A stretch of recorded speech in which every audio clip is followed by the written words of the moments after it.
మన యేసు ప్రభువారి నామమున తండ్రి అయిన దేవునికి స్తోత్రములు చెల్లిందుముగాక. మహిమయు ఘనతయు ప్రభావములు స్తుతియాగములు సమర్పించుదుముగాక. పెద్దగా చెప్పండి ఒకసారి, ఆమేన్. ప్రియ దేవుని బిడ్డలారా, యేసు ప్రభువారి జననము గురించి మనము ఇలా 25వ తారీఖు వచ్చినప్పుడు కాదు, కానీ గత 2 సంవత్సరాల నుంచి దాదాపుగా 2018 నుంచి కూడా మనము వింటా వస్తూ ఉన్నాం. ఈ మాటలు వినటానికి కూడి వచ్చినటువంటి సంఘ సభ్యులు, అలాగే మరి బంధుమిత్రులు, వారిని బట్టి ప్రత్యేకంగా వందనములు తెలియజేస్తూ ఉన్నాను.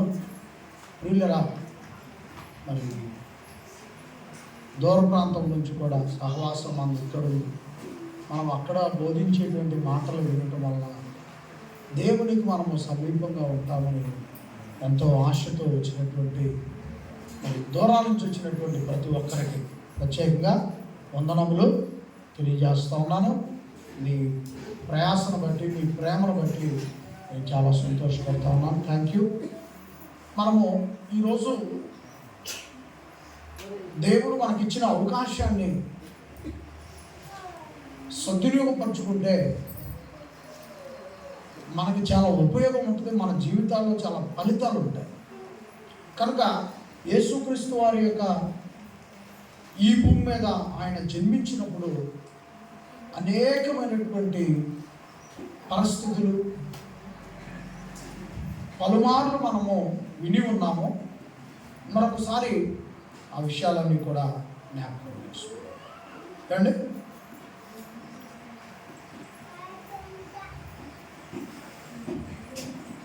మిమ్మల్ని ఒక ప్రశ్న అడుగుతాను, మీరు చెప్పగలుగుతారు.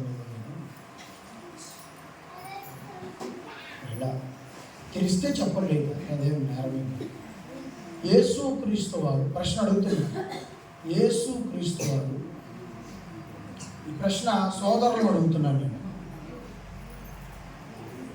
మన ల్యామెల్ నుంచి వచ్చిన గోపి, కొరటకల్ నుంచి వచ్చిన నరేంద్ర, మరి మన గ్రామస్తులు అయినప్పటికీ దూరాన్ని అంటున్నారు కాబట్టి రామంజీ బావ అంటే అంటే బయట నుంచి వచ్చిన వాళ్ళు అడుగుతున్నారు అనుకోబాకండి. నరేంద్ర, అందరినీ సహోదరులు అంటే మీ అందరికి సంబంధించిన ప్రశ్న. యేసుక్రీస్తు వారు ఏమండి మీకే ప్రశ్న, యేసుక్రీస్తు వారు మరియమ్మ గారి గర్భము నుండి వచ్చిన తర్వాత ఉన్నవాడా? ఆడపిల్లలు మీకు కాదు ప్రశ్న, సోదరులకి. మరియమ్మ గారు గర్భంలోనికి రాకముందే ఉన్నవాడా? చెప్పేవాళ్ళు ఎవరైనా ఉంటే, పిల్లలు ఇందాక చెప్పారు చూడండి, ధైర్యంగా, అలాంటి ధైర్యంగా చెప్పండి. మరొకసారి ప్రశ్న, మరియమ్మ గారు గర్భంలోనికి వచ్చిన తర్వాత యేసు ప్రభు ఉన్నవాడా, అంతకు ముందే ఉన్నవాడా?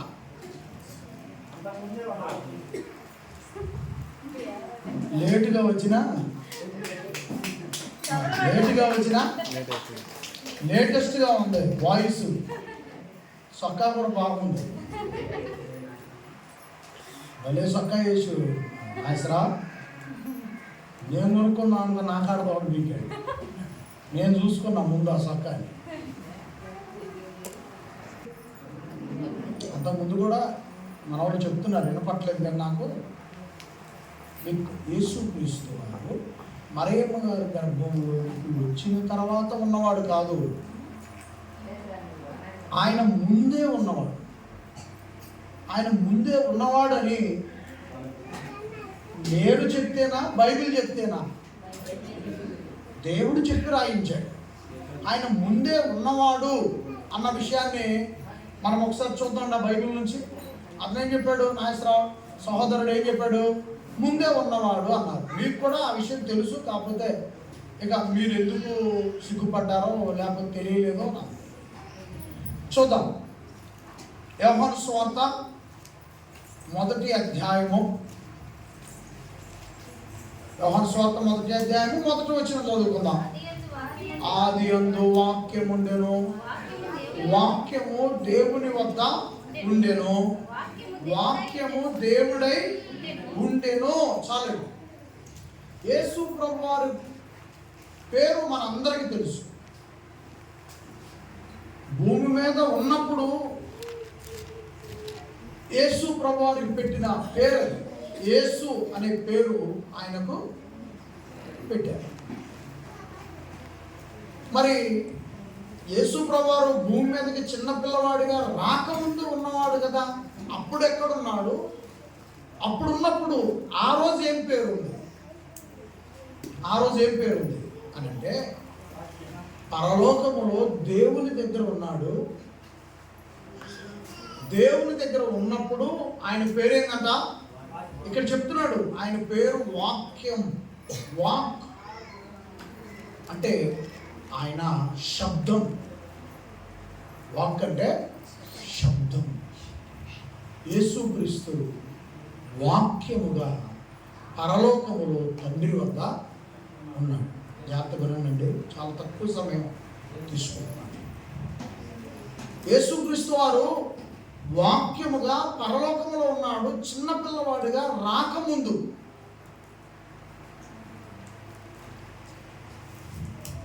ఇప్పుడు ఇక్కడ ఉన్న మీ అందరినీ కూడా మరొక ప్రశ్న అడుగుతాను నేను. ఇప్పుడు సహోదరి మనల్ని అడుగుతాను నేను. ఇక్కడ కూర్చున్నటువంటి సోదరులు కానీ సహోదరి మనులు కానీ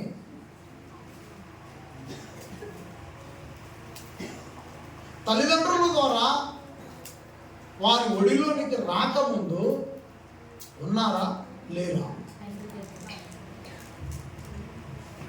ప్రశ్న మరొకసారి.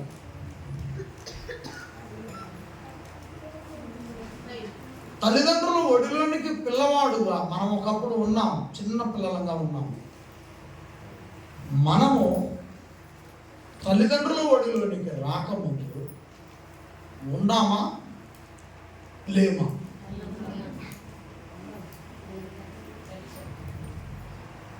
ప్రియమైన వాళ్ళారా,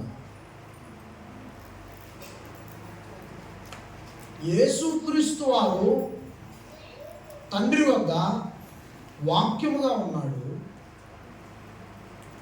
మనము మన తల్లిదండ్రుల ఒడిలోనికి రాకముందు మనమంతా కూడా ఉన్నవాళ్ళమే. మనం కూడా ఉన్నాం, మనమంతా ఉన్నాం. మరి ఉంటే యేసుక్రీస్తు వారు ఎక్కడున్నారని చెప్పుకున్నాం మనం. ఇప్పుడే చదివాను నేను, రెఫరెన్స్లు గుర్తుపెట్టుకోండి చదువుకున్న పిల్లలంతా. యేసు ప్రభు ఎక్కడ ఉన్నవాడని చెప్పుకున్నా. ఎక్కడున్నాడు ఆయన?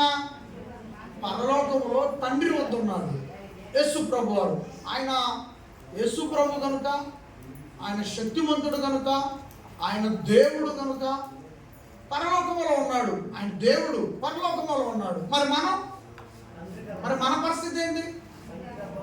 మనం ఎక్కడున్నామంటే తల్లిదండ్రుల ఒడిలోనికి రాకముందు, జాగ్రత్త వినాలండి, జాగ్రత్త వినాలి. తల్లిదండ్రుల ఒడిలోనికి రాకముందు తండ్రిలో ఉన్నాం.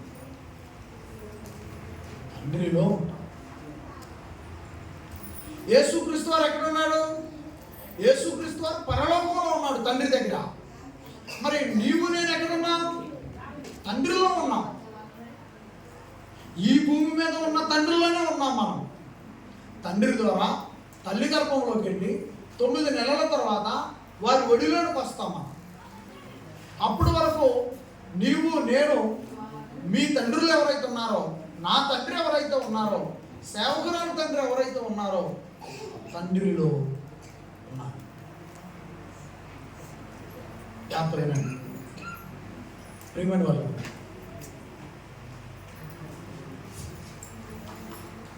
మరి ఈ తండ్రి ఎక్కడున్నాడు?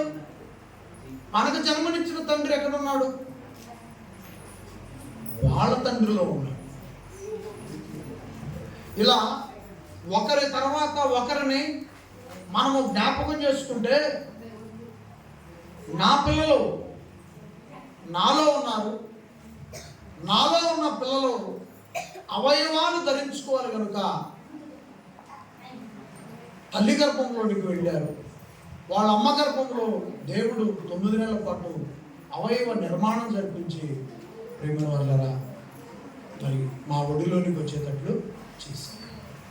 అలాగే ప్రతి ఒక్కరి జీవితం అలాంటిది. ప్రేమ నీ తల్లిదండ్రుల ఒడిలోనికి నువ్వెలాగ వచ్చావో, నీ తండ్రి ద్వారా తల్లిలోనికి, వాళ్ళిద్దరి ద్వారా మీ ఒడిలోనికి, వాళ్ళ ఒడిలోనికి ఎలాగైతే వచ్చావో, వాళ్ళ చేతుల్లోకి ఎలాగ వచ్చావో, అలాగే తండ్రి తర్వాత మీకు ముందున్నటువంటి మీ తాతయ్య, ఆయనకు ముందున్నటువంటి తాతయ్య, అందరికంటే ముందున్నటువంటి ఒక పెద్ద ఆయన ఉన్నాడు. ఆయన పేరే ఆదాము. ఏ పేరండి? ఆదాము. ఒకసారి గమనించండి అందరూ కూడా. ఆదాము గారు ఎవరిలో ఉన్నారు? వీళ్ళంతా ఎవరిలో ఉన్నారు? వీళ్ళందరూ కూడా మన దగ్గర నుంచి మిగతా వారంతా పైకి వెళ్తా ఉంటే మనము మన పూర్వీకులను జ్ఞాపకం చేసుకుంటూ వెళ్తే వారిలో మనమంతా ఎవరిలో ఉన్న వాళ్ళం అంటే ఆదాము గారిలో ఉన్న వాళ్ళము. ఆదాము గారిలో ఎలా ఉన్నాం చూడండి ఒకసారి. ఆదికాండము 1వ అధ్యాయము 26వ వచనం ఒకసారి చూడండి. ఆదికాండము జాగ్రత్తగా గమనించాలి. దేవుడు మన స్వరూపమందు మన పోలిక చొప్పున నరులను చాలు. ఇక్కడ పలుకుతున్న మాట ఎవరిది? తండ్రిది. దేవుని మాట. దేవుని మాట ఏమని ఉందంటే ఇక్కడ మన పోలిక చొప్పున ఎవరిని చేద్దాం?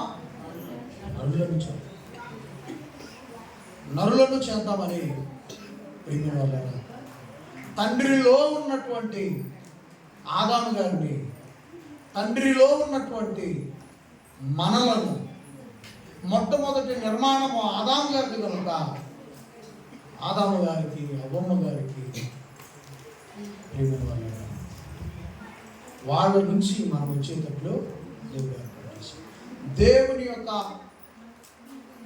చిత్త ప్రకారంగా ఆదాము గారిని నిర్మించి, ఆదాము గారిలో ఇక్కడ కూర్చున్న మనమంతా, మనమే కాదండి, మన చుట్టుపక్కల ఉన్నటువంటి ప్రపంచం అంతా, ప్రపంచంలో నివాసం ఉంటున్నటువంటి ప్రజలంతా దేవుడు పరలోకములో తండ్రిలో ఉన్న మనల్ని, పరలోకములో తండ్రిలో ఉన్నటువంటి నిన్ను, నన్ను, ఇక్కడ కూర్చున్న మనలను, మన పూర్వీకులను అందరినీ కూడా మొట్టమొదటిగా మనం ఎక్కడున్న వాళ్ళం అంటే పరలోకములో తండ్రి దగ్గర, పరలోకములో దేవుని వద్ద ఉన్నవాళ్ళం.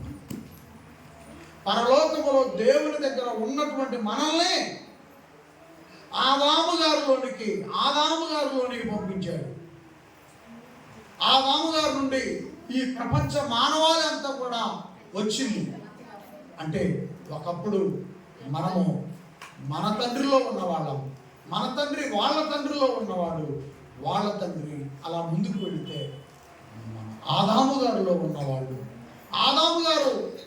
ఆదాము గారిలో ఉన్నటువంటి మనమంతరిని, అప్పుడు మనమంతా ఎక్కడున్న వాళ్ళం? ఆదాము గారిలోనికి రాకముందు మనం కూడా ఎక్కడున్న వాళ్ళం చెప్పండి. ఇప్పుడు పరలోకములో దేవుని వద్ద ఉన్న వాళ్ళం. మనమంతా దేవుని వాళ్ళము, దేవునికి సంబంధించినటువంటి వాళ్ళము.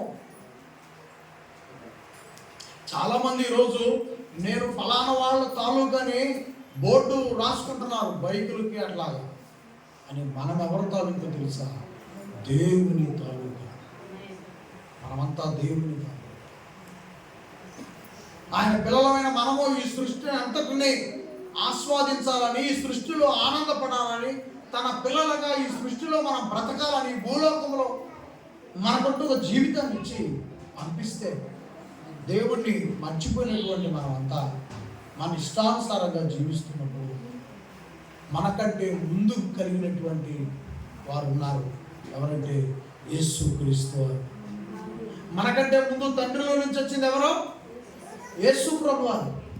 యేసు ప్రభువారు తండ్రి అంతటి హక్కుదారుడు, తండ్రి అంతటి అధికారము కలిగినటువంటి దేవుడు యేసు ప్రభు కూడా అదే అధికారము, అదే సమానత్వము కలిగినటువంటి వాడు యేసు ప్రభు.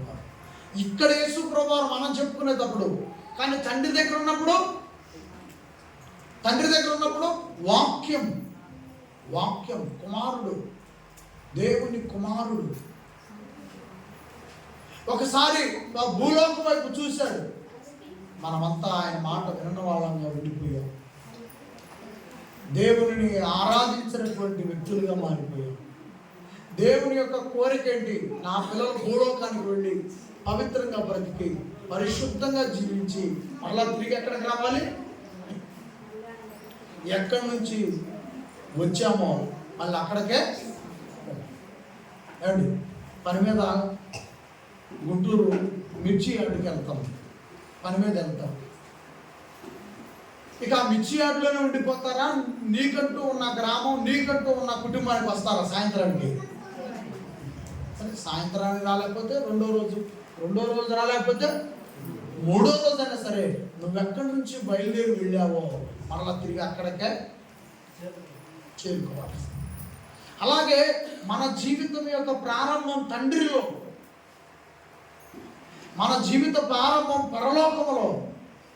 పరలోకములో ఉన్నటువంటి మన జీవితాన్ని ఈ అవయవ నిర్మాణం ధరించుకొని బతకడం కోసమై, జీవించడం కోసమై, దేవుని గురించిన గొప్ప సంగతులు చెప్పడం కొరకై దేవుడు మానవ జీవితాన్ని ఒకరి ద్వారా మరొకరికి, మరొకరి ద్వారా మరొకరికి ఇచ్చుకుంటూ ఈ నీవుగా ఈ ప్రపంచంలోనికి వచ్చేటట్లుగా దేవుడు కాపాడాడు. నీవుగా వచ్చేటట్లు కాపాడాడు. అప్పుడు ఇక్కడ మనము దేవుణ్ణి తెలుసుకొని, దేవుణ్ణి ఆరాధించి మరలా మనం ఎక్కడికి వెళ్ళాలి? మనం ఎక్కడి నుంచి వచ్చామో, ఇప్పుడు మిర్చి యార్డుకి వెళ్ళావు, మిరపకాయల యార్డుకి వెళ్ళావు గుంటూరు, నువ్వు ఎక్కడికి వెళ్ళావు, ఎక్కడి నుంచి వెళ్ళావో మళ్ళీ అక్కడికే తిరిగి వస్తావు. అలాగే నీ ప్రయాణ వ్యవధి 1 రోజు అయి ఉండొచ్చు, 2 రోజులు అయి ఉండొచ్చు, 3 రోజులు అయి ఉండొచ్చు. నీ ప్రయాణ వ్యవధి 1 రోజులో ముగించుకొని రావచ్చు, 2 రోజుల్లో ముగించుకొని రావచ్చు, 3 రోజుల్లో ముగించుకొని రావచ్చు. కానీ ఈ భూలోకపు ప్రయాణం మనకి ఎన్ని సంవత్సరాలంట? 70 సంవత్సరాలు అధిక బలం ఉంటే ఆ తర్వాత దేవుడు చెప్పాడు. కాబట్టి ప్రియమైన వాళ్ళారా, మన ప్రయాణము కొన్ని సంవత్సరాలు, మనం చెప్పుకోవడానికి కొన్ని సంవత్సరాలు, దేవుని దృష్టిలో అవి ఎక్కువ సంవత్సరాలు ఏమీ కావు. ఏమంటున్నాడు? 1 దినము 1000 దినములు, దేవుని దృష్టిలో 1000 దినములు 1 దినము వలె ఉన్నాయి. అంటే 1000 దినాలంటే 1 సంవత్సరం, 1000 దినాలంటే 3 సంవత్సరాలు, 365 రోజులు 1 సంవత్సరం. అంటే 1000 దినాలంటే 3 సంవత్సరాల ప్రాయం, 3 సంవత్సరాల వ్యవధి దేవుని దృష్టిలో ఎలా ఉందంట? 1 దినం అంట దేవుని దృష్టిలో. అంటే నీకు నాకు ఇచ్చినటువంటి కాల వ్యవధి పెద్ద ఎక్కువేం కాదండి, చాలా తక్కువ. దేవుని దృష్టిలో చాలా తక్కువ. మనమేమనుకుంటున్నాడు? చాలా కాలం అనుకుంటున్నాం. కాబట్టి ప్రియమైన వల్ల మనం తిరిగి వెళ్ళటంలో, రావటంలో ఏ విధముగా అయితే దేవుడు సహాయం చేశాడో, తిరిగి మనం వెళ్ళటానికి కూడా దేవుడు సహాయాన్ని అందించాడు. ఆ సహాయమే మనం తిరిగి వెళ్ళటానికి యేసుక్రీస్తు వారి ద్వారా ఇచ్చిన రక్షణ, యేసుక్రీస్తు వారి ద్వారా ఇచ్చిన భాగ్యం, ధన్యత. చూడండి, మనము ఈ లోకంలో ఉన్నాం, పరలోకాన్ని మర్చిపోయాం, పరలోకాన్ని తెలుసుకోలేకపోయాము. కనుక తిరిగి మనం ఎక్కడి నుంచి వచ్చామో ఆ తండ్రి దగ్గరకు వెళ్ళకుండా మనము మన మనస్సుని, మన ఆలోచనలు చెరుపుకున్నప్పుడు, మనస్సు చెడిపోయి, ఆలోచనలు చెడిపోయినటువంటి వారికి ఉంచబడినటువంటి స్థలమే, సాతానుడి కోసం ఉంచబడిన స్థలమే మండుతున్న అగ్ని గుండం. సాతానుడు, దయ్యం తన కాలం పూర్తయిపోయిన తర్వాత ఆ మంటల్లో వేయబడతాడు. ఆ మంటల్లో వేయబడితే అక్కడ అగ్ని ఆరదో, పురుగు చావదని బైబిల్ గ్రంథంలో రాయించాడు. సాతానుడు వెళుతూ నేను సర్వ మానవాళిని లాక్కొని పోతాను అక్కడికని వాడు కక్ష కట్టాడు మన మీద. ప్రియులరా, అలా ఈ వాతావరణం మధ్య పరలోకములో తండ్రి సింహాసనం దగ్గర కూర్చొని ఉన్న యేసు ప్రభుతో తండ్రి చెప్తున్నాడు, నాయన నువ్వు భూలోకానికి వెళ్ళాలి. నువ్వు భూలోకానికి వెళ్ళి నీ తమ్ముళ్ళు, నీ చెల్లెళ్ళు, ఎందుకంటే యేసు ప్రభు మనకంటే ముందున్నటువంటి దేవుడు, ముందున్నటువంటి గొప్ప మహారాజు యేసు ప్రభు. కాబట్టి నీవు వెళ్ళి దారి తప్పిపోయినటువంటి నా పిల్లల్ని, నీ వారిని తిరిగి మరలా నీ ద్వారా ఎక్కడికి తీసుకురామన్నాడు? పరలోకానికి తీసుకురా. చూడండి ఒకసారి మనము ఫిలిప్పీ పత్రిక మనం ఒకసారి జ్ఞాపకం చేసుకుంటే, యేసు ప్రభువారు తండ్రి బాధపడతా ఉంటే ఎలా చూశాడో, ఎలా తండ్రి ఏడుస్తూ ఉంటే, తన పిల్లలైనటువంటి మనము దారి తప్పిపోతూ ఉంటే, తండ్రి ఏడుస్తూ ఉంటే పక్కనే ఉన్న యేసు ప్రభు చూస్తూ ఉన్నాడు. ప్రియమైన వాళ్ళారా, చూడండి ఒకసారి గమనించండి. 2వ అధ్యాయము 2వ అధ్యాయము మనం చూస్తే 6వ వచనం. 2వ అధ్యాయము 6వ వచనం. ఆయన దేవుని స్వరూపము కలిగి ఉండి దేవునితో సమానముగా ఉండుట విడిచిపెట్టకూడని భాగ్యమని ఎంచుకొనలేదు కానీ, 7వ వచనం అండి, మనుష్యుల పోలికగా పుట్టి దాసుని స్వరూపమును ధరించుకొని తన్ను తానే రిక్తునిగా చేసుకొనెను. తన్ను తానే రిక్తునిగా చేసి. జాగ్రత్తగానండి, మనము దారి తప్పిపోయామండి. పరలోకములో ఉన్నటువంటి యేసుక్రీస్తు వారి వాక్యముగా ఉన్నాడు కదా, యేసు ప్రభు వారికి చెప్పినప్పుడు ఆయన తండ్రి కన్నీళ్లు చూసి, తండ్రి బాధను చూసి, తన పిల్లలైన మనమంతా లోకానుసారంగా వెళ్ళిపోతున్నాం, సాతానుడు దెయ్యానికి ఉంచినటువంటి గుణానికి వెళ్ళిపోతామేమో, నిత్యమైన మహిమ కలిగిన పరలోక రాజ్యానికి మనం రావాలని, పరలోక రాజ్యమే మన నివాస స్థలముగా మన తండ్రి ఉంచాడు కనుక అక్కడికి రాలేకపోతున్నామని తండ్రి బోర్న వేడుస్తున్నప్పుడు, ప్రియమైన వారు, ఆ ఏడుపును చూసిన యేసుక్రీస్తు వారు, ఆ కన్నీళ్లు చూసిన యేసు ప్రభు వారు ఈ లోకానికి రావటానికి ఒప్పుకున్నాడు తండ్రి దగ్గర. ఏమండి, నిత్యత్వంలో ఉన్నాడు, పరలోక రాజ్యంలో ఉన్నాడు, సమాన అధికారము కలిగి ఉన్నాడు. యేసు ప్రభు మాటే పరలోకమంతా కూడా వేదముగా ఉంది. యేసు ప్రభు ఏదంటే అక్కడ రాత్రి లేదు, పగలు లేదు, అక్కడ ఆహారం లేదు, అక్కడ ఏమి కూడా భూలోక సంబంధమైనవి ఏమి కూడా లేవు. నిత్యమైన ఆనందములు కోట్ల దేవదూతల మధ్య యేసుక్రీస్తు ఉంటున్నాడు. అలాంటి ప్రభువుని, యేసుక్రీస్తు వారిని తండ్రి అయిన దేవుడు నీవు భూలోకానికి వెళ్ళాలి. చూడండి, ఇక్కడ ఏమి జరుగుతుందో పూర్తిగా ఇన్ఫర్మేషన్ ఎవరి దగ్గర ఉంది? భూమి మీద ఏం జరుగుతుందో యేసు ప్రభుకి, ఎలా జన్మిస్తాడో యేసు ప్రభు జాతకని నేను మీరంతా, ఎందుకంటే నేను అవన్నీ చెప్పిన రిఫరెన్స్లే, అన్నీ చెప్పాను నేను. యేసు ప్రభు వారికి ఈ భూమి మీద ఎలాంటి జన్మ, యేసు ప్రభు వారి జన్మలో ఉన్న కష్టాలు, యేసు ప్రభు ఎలా జన్మించాల్సినటువంటి వాతావరణం, ఏ విధమైనటువంటి ప్రదేశంలో జన్మిస్తాడన్నది విషయం, ఆ తర్వాత ఏ విధముగా మరి 30 సంవత్సరాలు ఉంటాడు వాళ్ళ దగ్గర, మరియమ్మ గారి దగ్గర, అక్కడి నుంచి దేవుని సేవలోనికి రావటం, ఆయన బాప్తిసం తీసుకోవటం, ఆ తర్వాత ప్రజల్లోనికి వెళ్ళటం, ప్రజలు ఆయనను చంపుతారని ముందుగానే ఎవరి దగ్గర ఉంది ఇన్ఫర్మేషను? యేసు ప్రభు ఇన్ఫర్మేషన్ యేసు ప్రభుకే తెలుసు. యేసు ప్రభుని చిత్రహింసలు పెడతారని యేసు ప్రభుకి తెలుసు. యేసు ప్రభు మాట చాలా మందికి హేళనగా ఉంటుంది, రోషం పుట్టించేవిగా ఉంటాయి, కోపం పుట్టించేవిగా ఉంటాయి. యేసు ప్రభు మాటలు యేసు ప్రభుని తొక్కి చంపాలన్నంత ద్వేషంతో ఉంటాయన్న సంగతే ప్రజలు అలాంటి ద్వేషం కలిగి ఉంటారన్నది ముందుగానే యేసు ప్రభుకే తెలుసండి. అంతే కదండి. యేసు ప్రభు సిలువకు వెళతాడని తెలుసు, యేసు ప్రభుని కొడతారని తెలుసు, యేసు ప్రభు సిలువ మరణం పొందాలని తెలుసు. మనం అనుకుంటాం అప్పటికప్పుడుకే స్పాట్లో యేసు ప్రభు పైన జరిగిపోతుంది కావాలా, ఇప్పుడు వచ్చి పడిన కష్టం కావాలా అనుకుంటాం మనం. లేదండి, యేసు ప్రభు ఎలాగ జీవించాలో, ఎన్ని రోజులు ఈ భూమి మీద ఉన్నారో, ఎప్పుడు ఆయన ఈ భూలోకాన్ని విడిచిపెట్టాలో పూర్తి ఇన్ఫర్మేషన్ తండ్రి అయినటువంటి దేవుడు యేసు ప్రభు ఈ లోకానికి వచ్చేటప్పుడే చెప్పి పంపించాడు. యేసు ప్రభు ఇంక వెళతాను నేను, నా తమ్ముళ్ళ కోసం, నా చెల్లెల కోసం, నా వారి కోసం, నీ వారైన వాళ్ళ కోసం, నీ పిల్లలైన వాళ్ళ కోసం నేను వెళతాను. నీ కన్నీళ్లు నేను చూడలేనని చెప్పాడు తండ్రి. నీ కన్నీళ్లు నేను చూడలేను, నీ కన్నీళ్లు నేను తుడుస్తాను.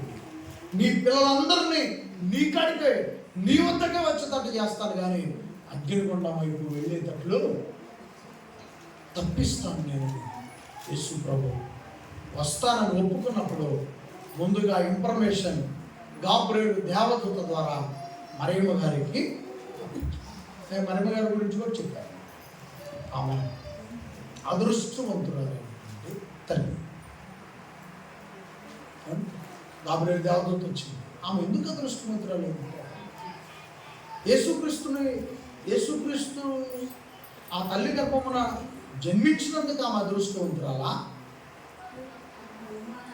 లేదంటే ఆమె దేహము, జాగ్రత్తగా అందరూ కూడా, ఆమె దేహము చిన్న మచ్చ కూడా, ఆమె బ్రతుకులో యవన కాలము చిన్న మచ్చ కూడా లేకుండా జీవించినందుకు ధన్యురాలు.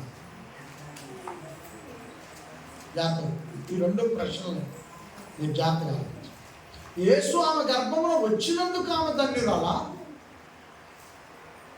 యేసు వారు రావటం కొరకై ఆమె జీవించిన దేవుని ఎడల, పరలోకమందున్న తండ్రి ఎడల ఆమె కలుగున్న భయభక్తులు కలిగిన జీవితం వలన ఆమె గొప్పదా? ఆలోచించండి. ఎందుకంటే ఆమె యవ్వన కాలాన్ని సూపర్గా కాపాడుతుంది. ఆమె యవ్వన కాలాన్ని యేసుక్రీస్తు ఆమె గర్భంలోనికి వచ్చేంత వరకు కూడా నిజంగా ఆ తల్లి ఆ చూపుని ఎలా కంట్రోల్ చేసుకుందో, ఆ ఊహను ఎలా కంట్రోల్ చేసుకుందో, ఆ ఉద్దేశాలను ఎలా కంట్రోల్ చేసుకుందో, ఆమె నిర్ణయాలు ఎలా కంట్రోల్లో ఉంచుకుందో, ఆమె ఆలోచనలు ఎలా కంట్రోల్లో ఉంచుకుందో, ఆమె చుట్టూ ఉన్న స్నేహితులు ఎలాంటి వారో, ఎలాంటి పరిస్థితులు ఆమె కంటపడతా ఉన్నాయో ఏమండి ఒకసారి గమనించండి. ఇవన్నీ ఈరోజు జరిగేవి కాదండి.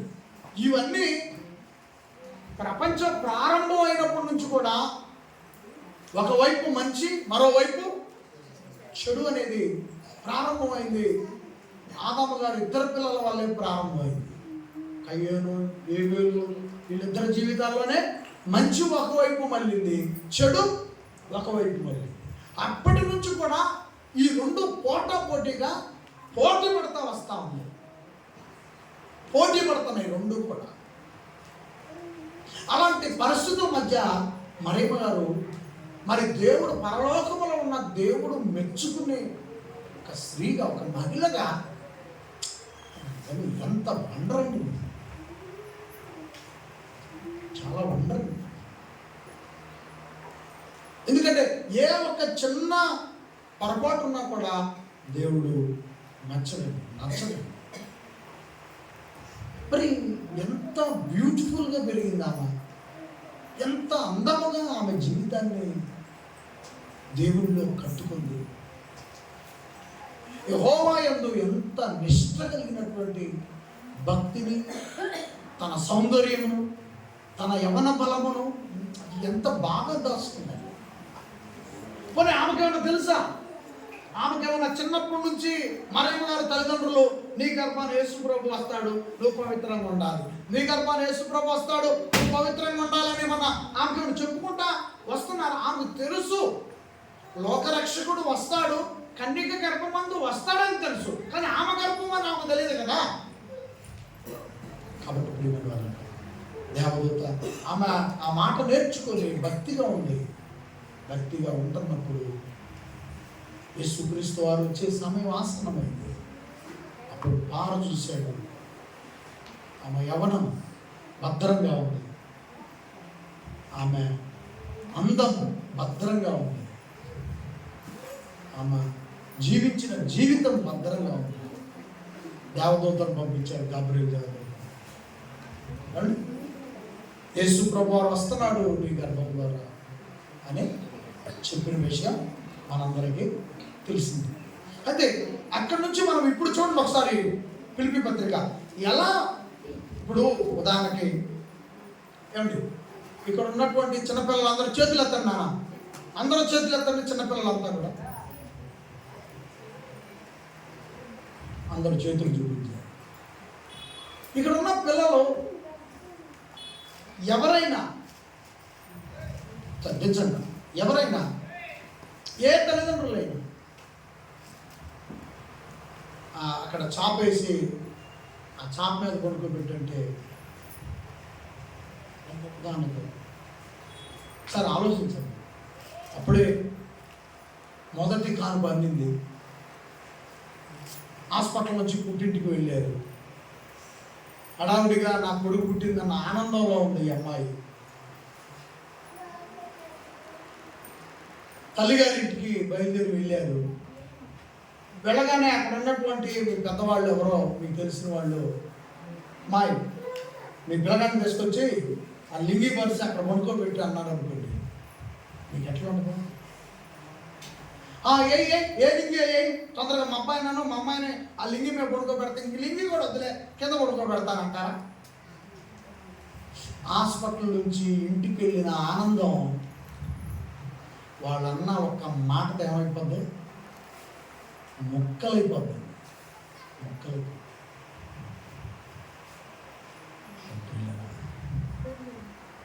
కానీ యేసుక్రీస్తు వారు వాక్యముగా పరలోకంలో ఉన్నప్పుడు, నాయన నువ్వు భూలోకానికి వెళ్తావు, నీ యేసుక్రీస్తు యొక్క అధికారం ఏందో ఈరోజు ఒకవేళ నా మాటల్లో నేను చెప్తున్నప్పుడు నీకు ఒకవేళ అర్థం కాకపోయినా నువ్వు జాగ్రత్తగా బతుకు, ఆయన అంటే ఏందో నీకు చూపిస్తాడు. ఆయన స్థానం ఎంత పవర్ఫుల్ అయిందో నీకు ఆ రోజైనా అర్థమైంది. ఒకవేళ ఈ రోజు అర్థమైతే నీకు చాలా ధన్యుడు. అలాంటి యేసుక్రీస్తు వారిని ఈరోజు ఒక అబ్బాయి పుడితే ఒక అమ్మాయి పుడితే హాస్పిటల్లోనే ఉన్నంలోనే అర్జెంటుగా ఏం చేస్తున్నారు? 2000, 1500, 1000 రూపాయలు వేటు ఉయ్యాల ఇమ్మీడియట్లీ అర్జెంటుగా తీసుకొస్తున్నారు. ఏం కాదులయ్యా అక్కడ ఆ బెడ్ మీద మా అబ్బాయి ఒళ్ళు ఒత్తుకుంటుంది, మా అమ్మాయి ఒళ్ళు ఒత్తుకుంటుంది, మెత్తగా ఉండాలా, అది ఉయ్యాలైతే బాగుంటుందని అర్జెంటుగా కొనుక్కొస్తుంది. ఇక్కడ ఉన్న పిల్లలంతా కూడా అలా మెత్తటి ఉయ్యాలలో ఊగినవాడు.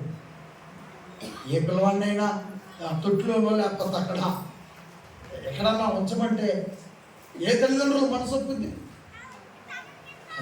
నీ కోసం, నా కోసం, మనందరి కోసం యేసు ప్రభు సింహాసనం మీద కూర్చొని ఉన్నారు. ఇద్దరు మాట్లాడుకుంటున్నారు, తండ్రి ప్రభు మాట్లాడుకుంటున్నారు. నాయన నువ్వు భూలోకానికి వెళ్తే మరి నువ్వు జన్మించంలోనే నిన్ను పశువులు నీళ్ళు తాగే ఒక తొట్టులో కొనుక్కోబెడతాను నాయన అంటే, ఇందాక కింద లిగి వేసి పడుకోబెట్టమా మీ బాబుని అనగలోనే ఏమైపోతుంది తల్లి వీళ్ళ మనసు?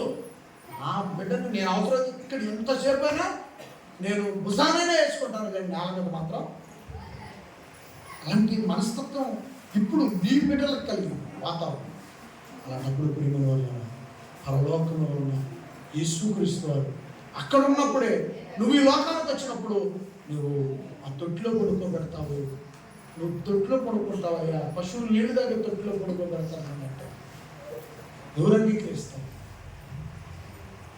నీ కోసం, నా కోసం మన ప్రభు అయిన యేసుక్రీస్తు అంగీకరించాడు. ఆయన పుట్టాడని, ఆయన వచ్చాడు, ఆయన జన్మించాడు, ప్రభు వచ్చాడు ఈ లోకానికి. వచ్చిన తర్వాత ఆయన ఎదిగిన తర్వాత మనకి ఎన్ని అద్భుతాలు చేయాలో, ఎన్ని మేలులు చేయాలో, పరలోక మార్గాన్ని ఎలా చూపించాలో ప్రియమైన వాళ్ళారా సూపర్గా ఆయన జీవితం అంతా కూడా మీకు నేను అపోస్తలుల గారు ఆల్రెడీ చెప్పుకుంటూనే వస్తా ఉన్నాను. మరి మత్తయి సువార్త చెప్పాను. చాలా సందర్భాలు యేసు ప్రభు గురించి మీ దగ్గర ఉన్నాయి.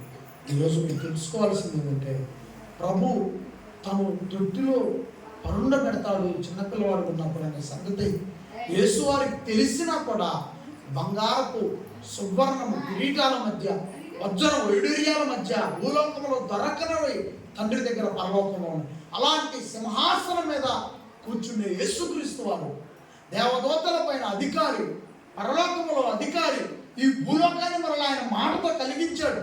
ఈ సృష్టి యావత్తు, ఈ కొండలు, కోనలు, లోయలు, లోతులు, సముద్రాలు, నదులు కలిగించింది ఆయనే. పరలోకంలో ఉన్నప్పుడు తండ్రి ఆజ్ఞిస్తే ఇవన్నీ కలిగించాడు. ఇప్పుడు పర్వతానికి తెలుసు కదా, పర్వతానికి అధికారి ఎవరు, పర్వతానికి నాయకుడు ఎవరు. ఇక్కడ మన ఎంతమంది ఉన్న మన పర్వతానికి ఎవరు నాయకుడు అని తెలుసు, కలిగించింది యేసుక్రీస్తే కనుక. చూడండి యోహాను సువార్త 1వ అధ్యాయం. ఈ నదులు, లోయలు, పర్వతాలు, ఈ ఆకాశము, నక్షత్రాలు, చందమామ, వీటన్నిటికీ అధికారం ఎవరంట?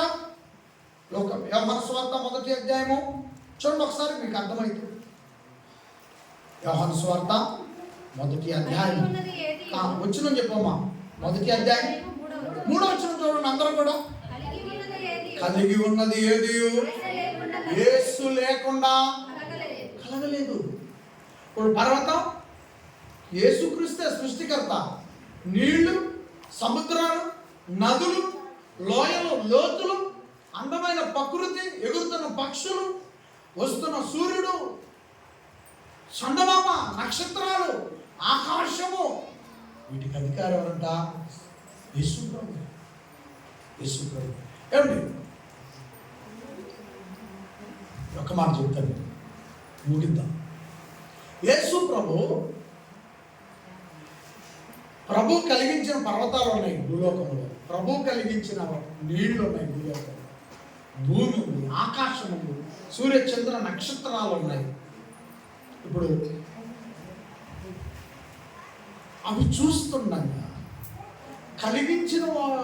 కలిగించినటువంటి సృష్టి చూస్తుండగా కలిగించిన వాడు వచ్చి నువ్వు తొట్టిలో పడుకోవాలి. కలిగించింది పర్వతాలు ఎవరు? యేసు. కలిగించింది నదులు, సముద్రాలు ఎవరు? భూమిని కలిగించింది ఎవరు? నక్షత్రాలు కలిగించింది ఎవరు? ఆకాశం కలిగించింది ఎవరు? వీటన్నిటికీ కనిపిస్తున్న ప్రతిదీ, వీటన్నిటికీ సృష్టికర్త ఎవరు? యేసుక్రీస్తు. పరలోకములో ఉన్నప్పుడు ఎంత హోదాగా కలిగించి ఉంటాడంటావు. ఇప్పుడు అదే సృష్టిలోనికి ఆయన వస్తూ ఒకవేళ వచ్చినా ఏమన్నా ₹1,00,00,000 బంగారు పొయ్యాల్లో పడుకుంటే ఆయనకి పర్వతాలు చూసినా, నీళ్లు చూసినా, భూమి చూసినా, ఆకాశం చూసినా, సృష్టిలో కనపడుతున్న ప్రతిదీ ఏమి చూసినా ఆయన ఎట్లా ఉన్నాడు? ఆయన హోదాగా ఉండేది.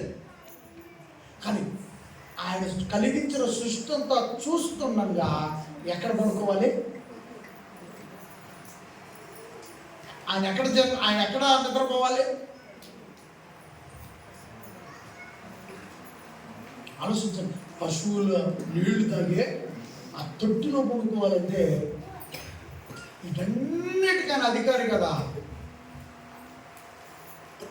ఎలా ఒప్పుకొని ఉంటాడు? ఎలా ఒప్పుకొని ఉంటుంది? ఉదాహరణ, చిన్న ఎగ్జాంపుల్. ఎంప్లాయీస్ అంతా ఉన్నారు. ఎవరు టక్ చేసి, షూట్ వేసి, బూట్ వేసి నీట్గా వెళ్ళారు ఒక కార్యక్రమం. మరలా అలాంటి సందర్భం మరొకటి వచ్చింది. లింగి గడ్డి ₹50 పాత చొక్కా వేసుకొని పోవాల్సిన పరిస్థితి వచ్చిందని. ఎట్లుంటుంది ఇదంతా? ఎందుకు? ఏదైనా మీరు తిరిగి బంధువుల వద్దకు వెళ్ళాల్సి వస్తే కలుపు పోయేటప్పుడు వేసుకొని పోయే శారీ ఏ తల్లి అన్నా వేసుకొని వెళ్తుందా? కలుపుకుపోయేటప్పుడు శారీ కలుపుకుపోయేటప్పుడు వేరే చొక్కా ఉంటుంది. ఎవరైనా వెళ్ళాల్సిన పరిస్థితి, మనిషి చచ్చిపోయినా సరే, మనిషి చచ్చిపోయి సావు కబురైనా సరే ఎలా వెళ్తున్నారో, మీరు ఎలా వెళ్తున్నారు, లేదా సమాజంలో ప్రజలు ఎలా వెళ్తున్నారు మనందరికీ తెలిసిన విషయం. చావుకి వెళ్తారు మనం. మేమైతే ఇలాగ వెళ్తాం, చావు అయినా ఇలాగే వెళ్తాం, ఫంక్షన్ అయినా ఇలాగ తప్పదు. ఇక మేము డిజైన్ అయిపోయి మరి యేసుక్రీస్తు ఒకసారి ఆలోచించండి. ఆయన మనసు ఒకసారి ఆలోచించండి. కన్న తండ్రి కన్నీళ్ళు చూసి, ప్రభు నన్ను ఏ తొట్టులో తొట్టులో కదా ఆయన మట్టిలో పడుకోబెట్టు, నేను వెళ్తాను, నువ్వు ఏడవటం నాకు ఇష్టం లేదు. నా పిల్లలు నువ్వు ఏడుస్తున్నవే, అది మాత్రం నాకు ఇష్టం లేదు. నీ పిల్లలందరినీ నీ వద్దకు తీసుకురావడానికి నన్ను తొట్టులో కాదు మట్టిలో పడుకోబెట్టినా నేను దూరం. అయ్యా మరి నువ్వు కలిగించిన సృష్టి అంతా నేను చూస్తుంది, పర్వాలేదు, నన్ను ఎవరు చూసినా పర్వాలేదు, నీ కంట కన్నీటి చుక్క వేడిని చూసావా, నేను తట్టుకోలేవు డాడీ. ఆ కన్నీటి చుక్క వేడిని తట్టుకోలేవు. నువ్వు వేడిస్తే నదులు నిన్ను అవమానపరుస్తూ అయినా పర్వాలేదు, ఆకాశం నిన్ను అవమానపరచు అయినా నేను కలిగించిన సృష్టి ఎంత హోదాగా నేను కలిగించాను, ఎంత హోదాగా నేను మీ దగ్గర ఉన్నానో ఆ హోదాతనమో నాకు లేకపోయినా పర్వాలేదు. నీ కన్నీటి వేడి మాత్రం, నీ కంటి నుండి వచ్చే చుక్కను మాత్రం నేను చూడలేను. నా పిల్లలను కొట్టకలాడుతున్నావే, ఆ బాధ కోసమైనా సరే, నీ బాధ నేను తీరవటం కోసం, నీలో ఆనందాన్ని నేను చూడటం కోసం, మిమ్మల్ని ఆనంద పెట్టడం కోసం నువ్వు తొట్టిలో పడుకోబెట్టినా మట్టిలో పడుకోమన్నా నేను వెళ్తాను. చెప్పలో పట్టింది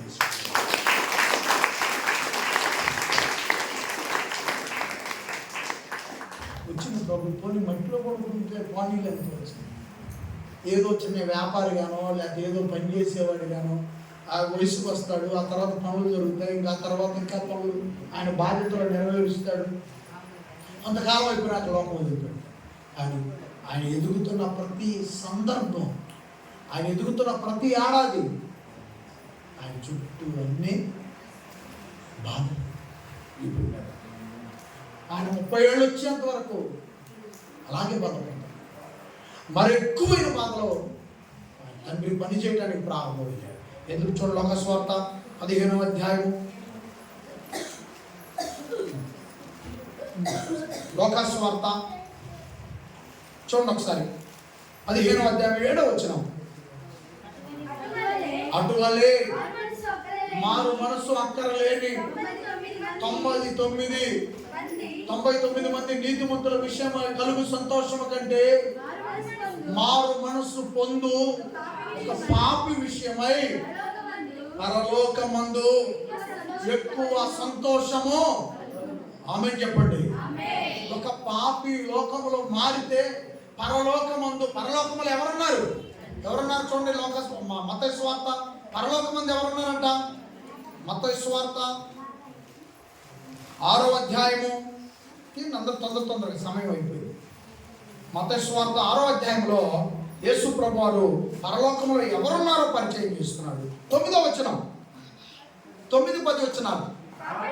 కాబట్టి ఇలాగూ ప్రార్థన చేయుడి, పరలోకమందున్న మా తండ్రి. చాలు. పరలోకంలో ఎవరున్నారంటే ఇప్పుడు చెప్పండి, పరలోకంలో ఎవరున్నారంట? పరలోకములో తండ్రి ఉన్నాడు. ఒక పాపి మారితే లోకస్వార్త 15:7 వచనం ప్రకారం, లోకస్వార్త 15వ అధ్యాయం 10వ వచనం ప్రకారం ఒక పాపి మారితే పరలోకమందు ఎక్కువ సంతోషం కలుగుతుంది. పరలోకమందు ఎవరున్నారు? మత్తయి సువార్త 6:9-10 వచనాల ప్రకారం పరలోకంలో ఎవరున్నారు? తండ్రి ఉన్నాడు. ఆయన కన్నీళ్ళు చూసి వచ్చా, ఆయన పంపిస్తేనే ఆయనను ఆనంద పెట్టడానికి వచ్చాను, ఆయనను సంతోష పెట్టడానికి వచ్చాను.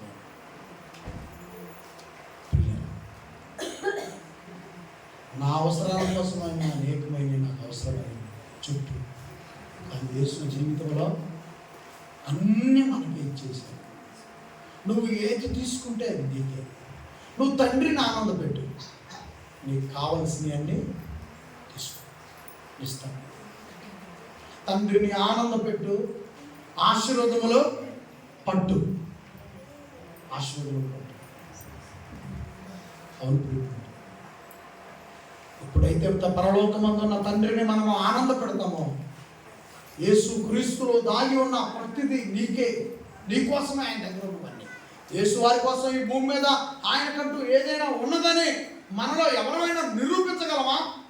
చివరికి ఆ బెత్లెహేములో ఆయన ఆ తొట్టిలో పడుకున్నాడు కదా, ఆ బెత్లెహేములో ఆ తొట్టి కూడా ఆయనదే, ఆయన స్థలము కాదు. ఏమీ కూడా ఆయన ఏంటూ ఈ భూమి మీద ఏమీ, సమస్తమును మనకే. చూడండి కొలసీ పత్రిక చూడండి ఏమంటున్నాడు, సమస్తం యేసు క్రీస్తులో ఉన్నవన్నీ ఎవరికంట? 2వ అధ్యాయము పౌలు గారు వివరిస్తున్నాడు అండి. అపోస్తలుడైన పౌలు గారు వివరిస్తున్నాడు. కొలసీ పత్రికలో గొప్ప సంగతులు మనకు నేర్పిస్తా ఉన్నాడు. కొలసీ పత్రిక 5వ అధ్యాయము, కొలసీ పత్రిక 2వ అధ్యాయము 3వ వచనం అండి. బుద్ధి జ్ఞానముల సర్వ సంపదలు యేసు క్రీస్తునందు గుప్తములై ఉన్నవి. ఎవరిలో ఉన్నాయంట? సర్వ సంపదలు ఎవరిలో ఉన్నాయంట? యేసు క్రీస్తులో. యేసు క్రీస్తులో ఉన్నవన్నీ మనకిస్తున్నాడు దేవుడు. యేసు ప్రభులో ఉన్న ఆశీర్వాదాలన్నీ మనకిస్తున్నాడు తండ్రి. యేసు ప్రభునేమో తన కోసం చివరికి యేసు ప్రభు వారు ఈ లోకంలోకి వచ్చి సిలువలో లోక స్వార్థని చదివించాను. సిలువలో ఏమంటున్నాడు? తండ్రి, నా తండ్రి. ఎంత బాధపడ్డాడు ఆయన. గెత్సేమనే తోట దగ్గర ప్రార్థన చేస్తూ, ఒలీవ కొండ దగ్గర ప్రార్థన చేస్తూ ఆయన ఏడ్చుకుంటా రాత్రి పూట లాడిపోతూ ఏమంటున్నాడు? తండ్రి, నీ చిత్తం అయితే గిన్నె నా వద్ద నుంచి. ఈ భూలోకంలో ఎలాంటి పరిస్థితులు ఉన్నాయో తండ్రికి అర్థం కావటం కోసం ఎంతగా బాధపడ్డాడు. ఆశీర్వాదములన్నీ మనకి, తండ్రి కోసం, మన కోసం. బాధంతా ఎవరికి? యేసుకి. బాధంతానేమో యేసుకి, యేసులో ఉన్న ఆశీర్వాదాలన్నీ ఏమో మనకి. ఏమో మన కోసము ఆయన పడినటువంటి ఒకసారి ఆలోచించండి. మనమంతా అర్థం చేసుకొని, ప్రియులరా, యేసు క్రీస్తు వారు జన్మ సందర్భంలో ఒక విషయాన్ని మీకు జ్ఞాపకం చేస్తాను. ఒక రెఫరెన్స్ చూపించి తర్వాత నేను జ్ఞాపకం చేస్తాను. హెబ్రీ పత్రిక 5వ అధ్యాయము ఒకసారి చూస్తారా? హెబ్రీ పత్రిక. దోతలు వచ్చిన సంగతి మనకు తెలుసు కదా. యేసు ప్రభు వారు జన్మించినప్పుడు దోతలు వచ్చిన సంగతి మనకు తెలుసు. గొర్రెల కాపురం వెళ్ళిన సంగతి మనకు తెలుసు. నక్షత్రం వచ్చిన సంగతి మనకు తెలుసు కదా విషయాలన్నీ. ఏమండి, జ్ఞానులు వచ్చిన సంగతి మనకు తెలుసు. వాళ్ళు వస్తా బంగారం తెచ్చారు, బోళం తెచ్చారు, సాంబ్రాణి తెచ్చారు, మనకు తెలిసిన విషయమే. మరి మరియమ్మ గారు, ఎలిజబెత్ గారి విషయంలో జరిగిన సందర్భాలు కూడా మీకు నేను నేర్పించాను. వాళ్ళిద్దరూ కలుసుకున్నప్పుడు ఆ యోహాను గారు కంతులు వేసినట్టుగా గర్భంలో మీకు చెప్పాను నేను. చాలా సందర్భాలు యేసు ప్రభు జననం గురించినవి చాలా ఇన్ని సంవత్సరాలుగా చెప్పుకుంటూ వచ్చాను. చెప్పి మళ్ళీ మళ్ళీ మళ్ళీ తార వెలసిందే.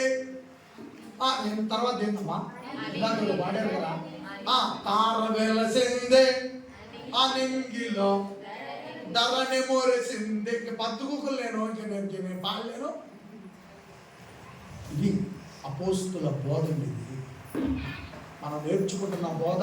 ఆ రోజు తండ్రి పరలోకంలో యేసు ప్రభుకి ఏమి చెప్పి పంపించాడో అవే విషయాలు యేసు ప్రభు తన వెంట ఉన్న వారికి నేర్పాడు. తన వెంట ఉన్నవారు నేర్చుకున్న విషయాలే పరిశుద్ధాత్మ దేవుడు మనకి నేర్పిస్తున్నాడు, మనకు అవకాశం ఇచ్చాడు. మనం ఆ బోధలోనే ఉన్నాం.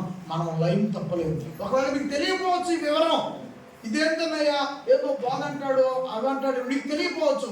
కానీ మనము ఇక్కడ నువ్వు వింటున్న బోధ, నేను బోధిస్తున్న బోధ అపోస్తులు బోధించిన బోధ. అపోస్తులకు ఎవరు నేర్పారు? మన రక్షకుడైన యేసు ప్రభు నేర్పారు. యేసు ప్రభుకి ఎవరు చెప్పారు? బైబిల్ క్లాస్లో అప్పుడు మనము ఆగస్టు నెల 13, 14, 15 తారీఖులో బైబిల్ క్లాసులప్పుడు నేను మీకు ఒక రెఫరెన్స్ చూపించాను. పరలోకములో చూస్తారా? యోహాను సువార్త 8వ అధ్యాయం ఏమేమి విషయాలు చెప్పి పంపించాడు మీకు చూపించాను. ఆ రోజు ఆ రెఫరెన్స్ని మరొక పర్యాయం మీకు నేను జ్ఞాపకం చేస్తాను. ఇక ముగిస్తాను నేను. 28వ వచనం, 28వ వచనం, 8వ అధ్యాయము లాస్ట్ మాటలు. తండ్రి, వినండి జాగ్రత్తగా. తండ్రి పరలోకములో యేసు ప్రభు వాక్యముగా ఉన్నప్పుడు తండ్రి నాకు నేర్పినట్లు ఈ సంగతులు మాట్లాడుచున్నానని మీరు గ్రహించుదురు. నన్ను పంపినవాడు నాకు తోడై ఉన్నాడు. ఆయనకి ఇష్టమైన కార్యము నేను ఎల్లప్పుడూ తండ్రి నాకు నేర్పినట్టు నేను కూడా మీకు అక్కడ మాట. కాబట్టి తండ్రి నాకు నేర్పాడు తన ఇష్టాన్ని జరిగించమని, తండ్రి నాకు నేర్పాడు తన చిత్తాన్ని జరిగించమని. అందుకే ఈ లోకానికి నేను వచ్చాను. ఈ విషయాలన్నీ యేసుప్రభు శిష్యులకు నేర్పాడు. యేసుప్రభు శిష్యులు చేసిన పనంతా పరిశుద్ధాత్మ దేవుడు మనకు నేర్పిస్తున్నాడు. కాబట్టి ప్రియమైన వాళ్ళారా, అందరూ కూడా ఈ విషయాలు జ్ఞాపకం చేసుకొని అర్థం చేసుకొని చక్కగా మీరు మన జీవితాన్ని మలుచుకోవాలని అందరూ తెలియజేస్తున్నారు. యేసు ప్రభువారికి ఏం చెప్పాడు తెలుసా? యేసు ప్రభువారికి తండ్రి ఏం చెప్పాడు తెలుసా? నీవు భూలోకానికి వెళుతున్నావు. చివరి మాట జాగ్రత్తగా, నీవు భూలోకానికి వెళుతున్నావు. ఇప్పుడు నా దగ్గర ఉన్నంత ఈజీగా మరలా నువ్వు నా దగ్గరికి రావు. ఇప్పుడు నా దగ్గర నుంచి ఈజీగా వెళ్తున్నా అనుకుంటున్నాం. ఒకవేళ నువ్వు వెళ్తాను డాడీ, నీకోసం నేను వెళ్తాను తండ్రి అంటున్నావు. వెళ్ళినంత తొందరగా మరలా నువ్వు అంత ఈజీగా అయితే మళ్ళీ పరలోకానికి రావని కూడా చెప్పాడు. ఒక యుద్ధం చేయాలి నువ్వు అక్కడికి వెళితే చెప్పాడు. ఒక యుద్ధం చేయాలి నువ్వు భూలోకానికి వెళితే, అప్పుడే మళ్ళీ తిరిగి నువ్వు భూలోకానికి వెళ్తున్నావు. ఆదాము ఎంతో నీవంతే భూలోకానికి వెళ్తున్నావు. నీకంటే ముందుగా ఉన్న నీ తమ్ముళ్ళు, నీకంటే ముందుగా ఉన్న నీ చెల్లెళ్ళు, వాళ్ళ జీవితం ఎంతో నీ జీవితం కూడా అంతే. వాళ్ళను రక్షించడానికి వెళ్తున్నావు. నిన్ను మట్టిలోకి పంపిస్తున్నా. ఎలా ఉండాలా? మచ్చంటకుండా ఉంటేనే తిరిగి మరలా నువ్వు నా దగ్గరికి వస్తావు. నా దగ్గరికి తిరిగి వస్తావు.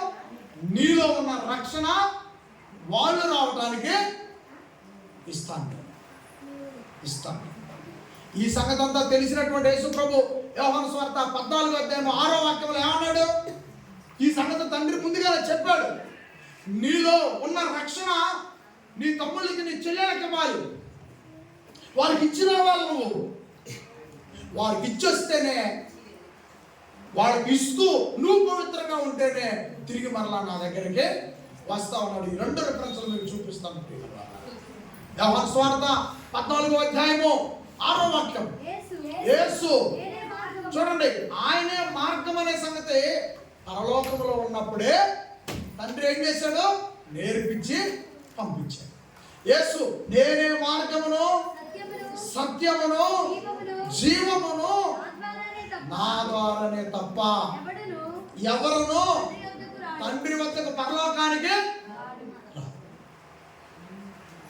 అంటే భూలోకానికి వచ్చినటువంటి యేసు ప్రభు వారు పరలోకానికి వెళ్ళాలి. తిరిగి మరలా పరలోకానికి వెళ్ళాలి.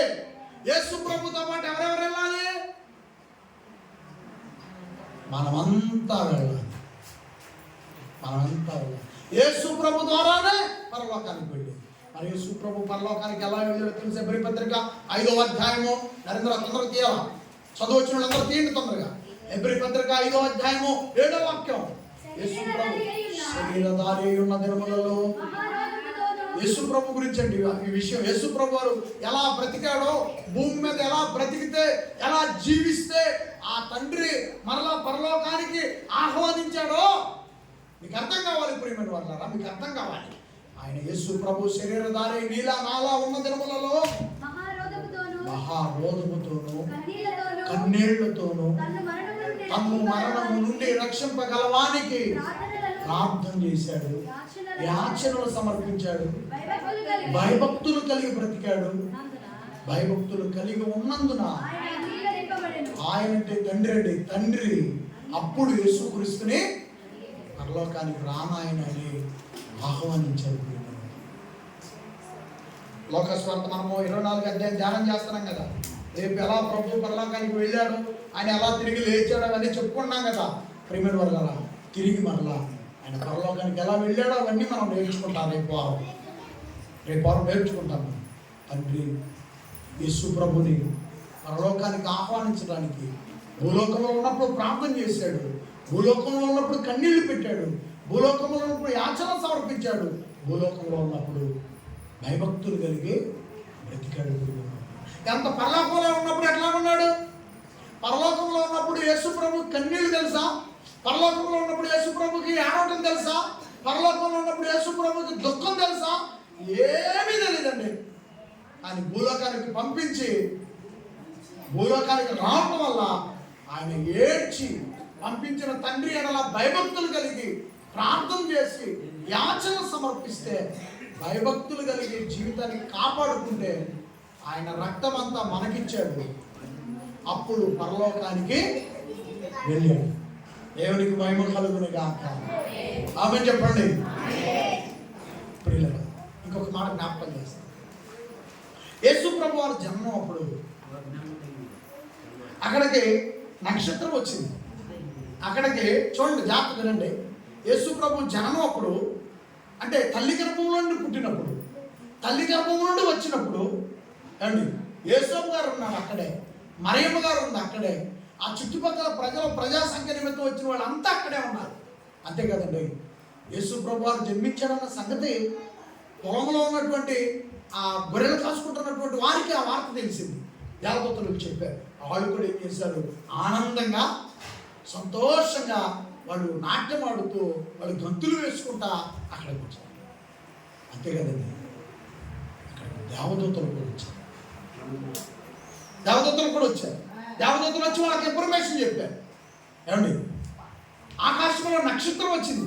నక్షత్రం వారికి దారి చూపించింది. ఎవరికి? జ్ఞానులకి. జ్ఞానులు వచ్చారు యేసు ప్రభు జన్మం అప్పుడు. యేసు ప్రభు జన్మ చెప్పండి. ఇప్పుడు యేసు ప్రభు జన్మం అప్పుడు మరియమ్మ గారు, యేసోబు గారు ఉన్నారు, చుట్టుపక్కల ప్రజా సంఖ్యలతో వచ్చిన ప్రజలు ఉన్నారు, తర్వాత గొర్రెల కాపురులు వచ్చారు, ఏమండి మరి జ్ఞానులు వచ్చారు, నక్షత్రం వచ్చింది. జన్మం అప్పుడు ఎంతో మంది వచ్చారు. జన్మం అప్పుడు చాలా మంది ఉన్నారు. ఒకసారి లోకస్వార్త 24 అధ్యాయం తీస్తారా? మరి ముగిస్తాను నేను. ఇంకా లోకస్వార్త 24 అధ్యాయం ఒకసారి చూడండి.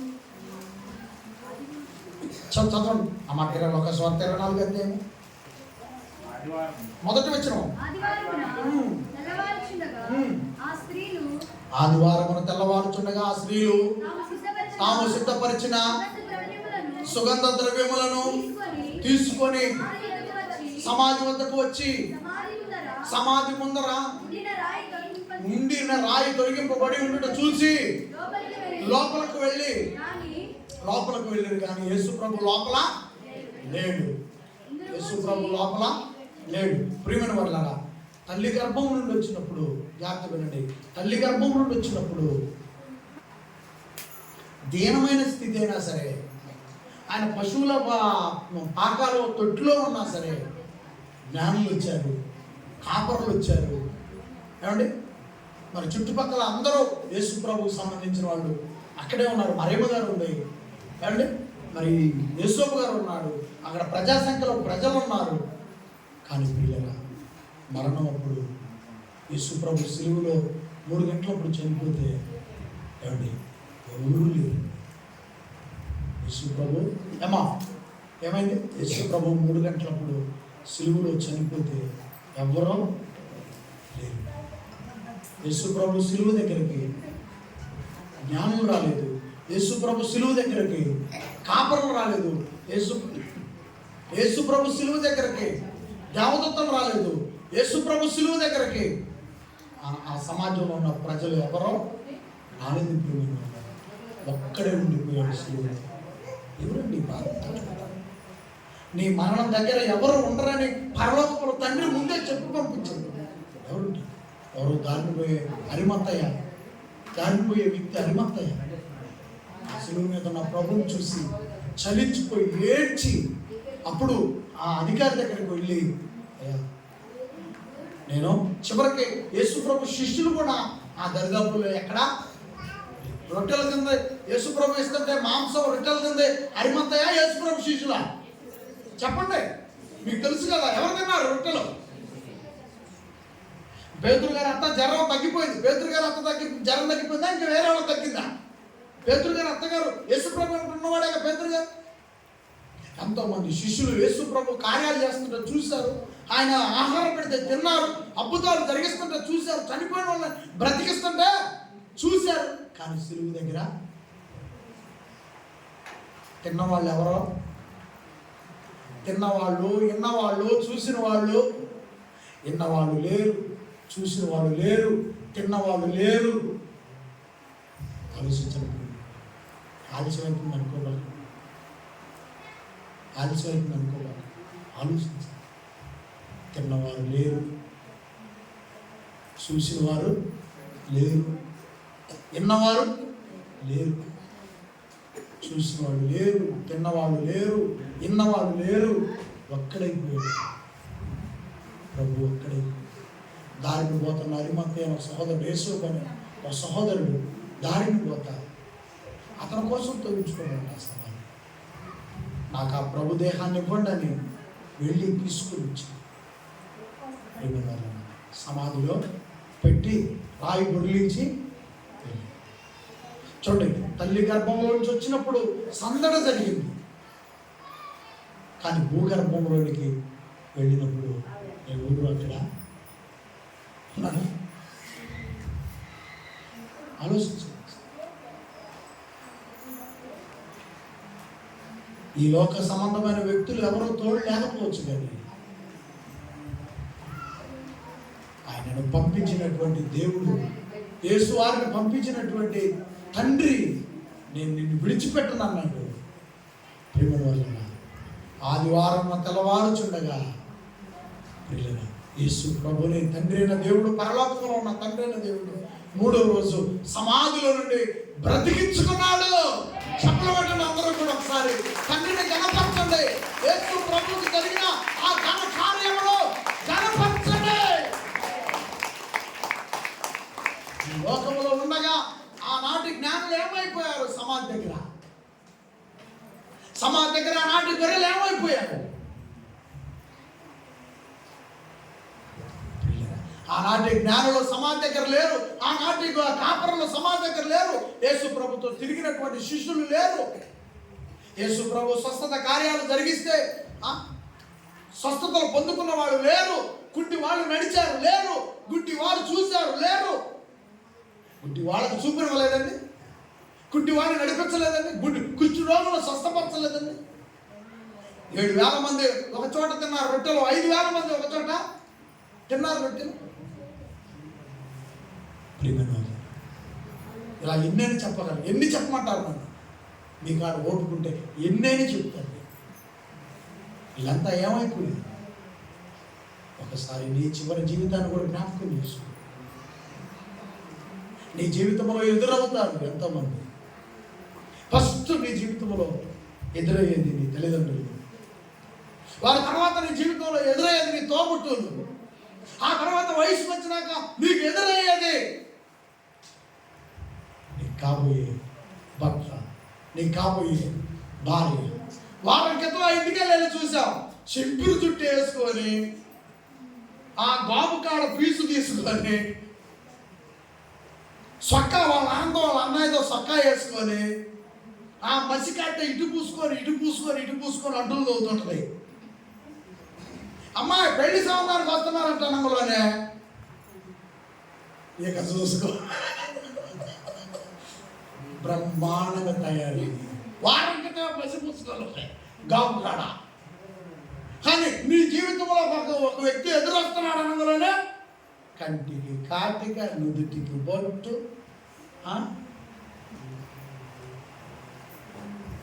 స్టైల్ నీ జీవితంలో ఒక వ్యక్తి వస్తున్నాడంటే మసి పూసుకుంటాడంటే వస్తాడా? మీ అన్న సొక్క నాన్న సొక్క వేసుకొని తొడుక్కుంటే వస్తాడా? కాబట్టి డిజైన్ మారిపోవాలి. డిజైన్ మార్చి నీ జీవితంలో ఒక వ్యక్తి వస్తున్నాడు, అతనికి నువ్వు అందంగా కనపడాలి. అరే వాడు సింపుల్ చుట్టూ మొహం తలదూకమంటారు, పోస్తే కనపడే తలదూకం మనకులోనే వాడు సొప్పు పెట్టి కథ ఆ పక్కకు పోయి ఆ బస్ స్టాండ్ నిర్మాణంలో పోయి కథ మొహం కడుక్కొని దూకొని వాడు తక్కువడైతే తక్కువ, లేకపోతే స్టైల్గా నడిచేవాడైతే స్టైల్. అరే నీ బతుకులోకి ఇంకొక అమ్మాయి ఎదురు రాబోతుంది. అలా మొదలైన జీవితం 2 పిల్లలతో 4 పిల్లలతో పశువులు మేపు పొలములు పండించి కష్టములు చేసి చివరి జీవితంలో ప్రేమను అంత అయిపోతుందన్న సమయంలో ఆలకించేవాడు లేక వృద్ధాశ్రమాలకు పోయి, అనాథాశ్రమాలకు పోయి, ఓల్డేజ్ హోములకు పోయి చివరి దేశంలో కన్నీళ్ళు, కష్టాలు, బాధలు. ప్రేమను ఒకసారి ఆలోచించండి. ఒకవేళ ఈ లోకంలో కట్టుకున్నవాడు చివరిదాకా రాకపోవచ్చు, కట్టుకున్న భార్య చివరిదాకా రాకపోవచ్చు, పిల్లలు చివరిదాకా రాకపోవచ్చు. ఈ భూమి మీద మనతో చివరిదాకా ఎవరు వచ్చినా రాకపోయినా నీకు నాకు తోడుగా ఉండేది మన ప్రభు అయిన యేసు. చప్పలు కొట్టి ఆయన బయలుపరచడంలో కూడా యేసు నీ జీవితంలో చివరిదాకా ఉంటాడు. యేసు నీ జీవితంలో మరణం దాకా ఉంటాడు. మరణము దాకా. ఇంకొక విషయం ఏదో తెలుసా? యేసు నీ జీవితంలో తోడుగా ఉండటమే కాదు, నీకు దేవదూతలను కూడా భద్రంగా కాపలుగా ఉంచుతాడు. మరణం తర్వాత దేవదూతలు కూడా నీకు కాపలుగా ఉంచుతాడు మన ప్రభు అయిన యేసు. యేసు వారిని బట్టి తండ్రి మనకు ఎంత ఆశీర్వాదము, ఎంత మేలును కలిగిస్తున్నాడో జ్ఞాపకం చేసుకో. యేసు వారిని ప్రకటిస్తే, యేసు వారిని నమ్మమంటే జ్ఞానులు వచ్చారండి. ఇంతటి కార్యము, ఇంతటి అద్భుతములు మన బ్రతుకులో చేసి మనకు అండగా, మనకు తోడుగా, మనకు బలముగా ఆహారం ఇచ్చి, ఆదాయం ఇచ్చి, ఆరోగ్యం ఇచ్చి, ఆయుష్ ఇచ్చి మన బ్రతుకులు సరి చేస్తుంటే ఏ రోజుకి ఆ రోజు మన పడక మీద నుంచి తిరిగి నేల మీద కాలు పట్టేటట్లు కన్న తండ్రి కంటి చూపు నీకు నాకు తోడుగా ఉంటే, ఆయన తోడు పట్టు మనల్ని కాపాడుతుంటే, ఆయన తన కుమారుడు భద్రత, పరిశుద్ధాత్మ వారి చేత భద్రత మన బ్రతుకి 60 ఏళ్ల జీవితం ఆవిలాంటి జీవితానికి ఇంతటి భద్రత, ఇంతటి సెక్యూరిటీని దేవుడు ఉంచి మనల్ని కాపాడుతుంటే, ఈ లోపల జ్ఞానులు వచ్చారండి వంటలు వేసుకొని. యేసు ప్రభు వారు జన్మించేమో అక్కడ ఉన్నాడు. అక్కడ ఆ టైంలో ఉండే హేరోదు రాజు అండి. ఎవరో చెప్పారు? హేరోదు రాజు పిలిచారు జ్ఞానులు.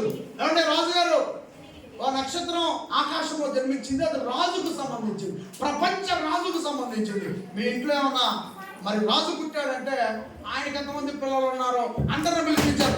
అంటే అందరూ వచ్చారు, వరుస నిలబడ్డారు. పెద్ద కొడుకు, చిన్న కొడుకు, 3వ కొడుకు, 4వ కొడుకు, 5వ కొడుకు. ఆయనకి ఎంతమంది కొడుకు? 7 కొడుకులు ఉండొచ్చు ఒకవేళ రాజు కాబట్టి. అనకనక ఒక రాజుగారు ఉండేను, ఆయనకి ఎంతమంది కొడుకులంట? 7 ఏటకపోయారంట. ఈ అన్ని స్టోరీ నేను చెప్పలేను. ఆయనకి ఎంతమంది ఉన్నారో ఏ రోజు నాకు తెలియదు, ఎంతమంది ఆడపిల్లలు ఉన్నారో నాకు తెలియదు. అందరూ పిలిచాడు. అయ్యో రండయ్యో, పెద్ద పాపం వచ్చి పడిందో. అయ్యా ఏంటయ్యా? అరే పెద్దడా, ఈ మధ్యాహ్నం మీ ఇంట్లో వాడే ఆ తల్లి నేను తొలగిపోయాను, మాకేం కార్యం జరగలేదు. అరే 2, 3, 4 3 నెలలు అయింది నా కొడుకు పుట్టాడు. ఆడపిల్ల కల్పిస్తారేమ్మా? ఇప్పుడైతే ఏం జరగలేదు, అంత 1 నెల క్రితం అయితే 2 నెలలు ఏదో జరిగింది. మరి రాజు పుట్టాడంట, ప్రపంచ రాజు పుట్టాడంట.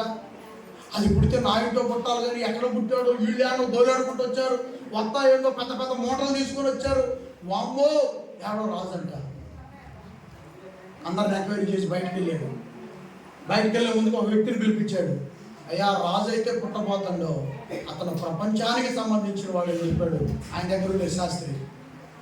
అప్పుడు వీళ్ళ దగ్గరికి వెళ్ళి, అయ్యా జ్ఞానులారా, మీరు వెళ్ళండి, చూడండి. అబ్బబ్బబ్బబ్బా, రాజుని మళ్ళీ అడ్రస్ నాకు కూడా చెప్పండి, నేను కూడా వెళ్ళి ఏం చేస్తాను? పూజిస్తాను, అతన్ని ఆరాధిస్తాను. అబ్బబ్బబ్బ, ప్రపంచ రాజుని నా కళ్ళతో చూసి తనువితే ఆనందపడతాను అన్నాడు. నిజమే అనుకున్నారు. మీకెందుకు, మేము చెప్పేది అడ్రస్ అన్నారు.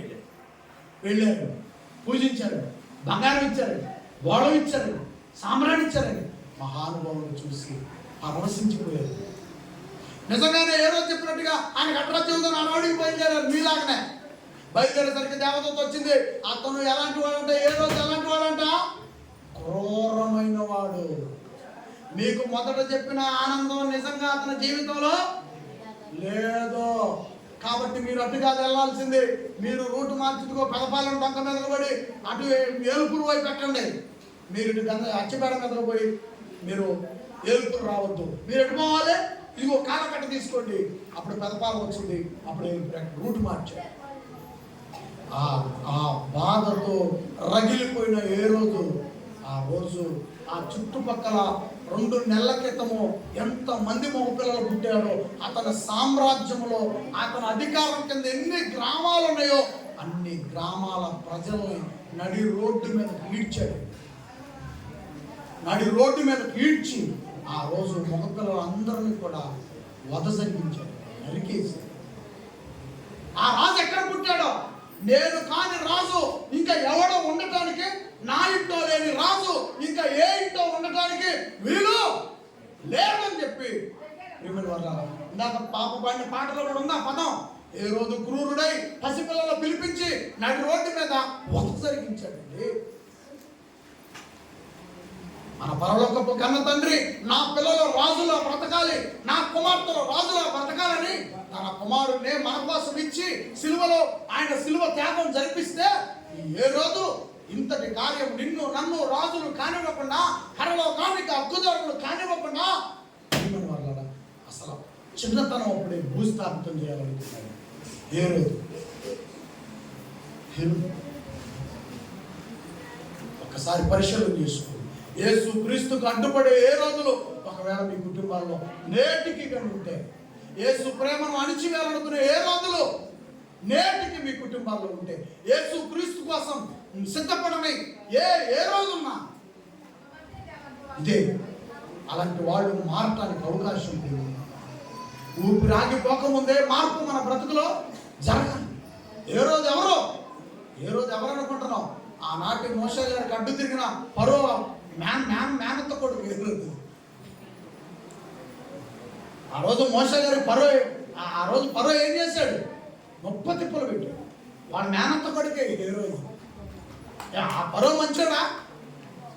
ఫరో మంచోడైతే ఏ రోజు కూడా మంచివాడు అయ్యాడు.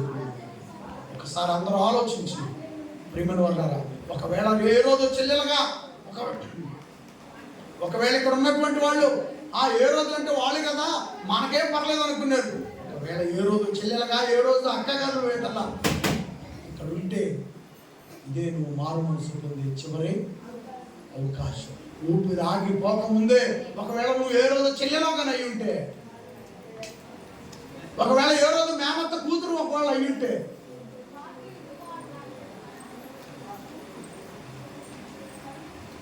ఇదే మార్పు చెందే అవకాశం. ఒకవేళ నువ్వు మారకపోతే, యేసు సిలువ వద్దకు రాని వాళ్ళలో నువ్వు కూడా ఉంటాం. ఉంటాం.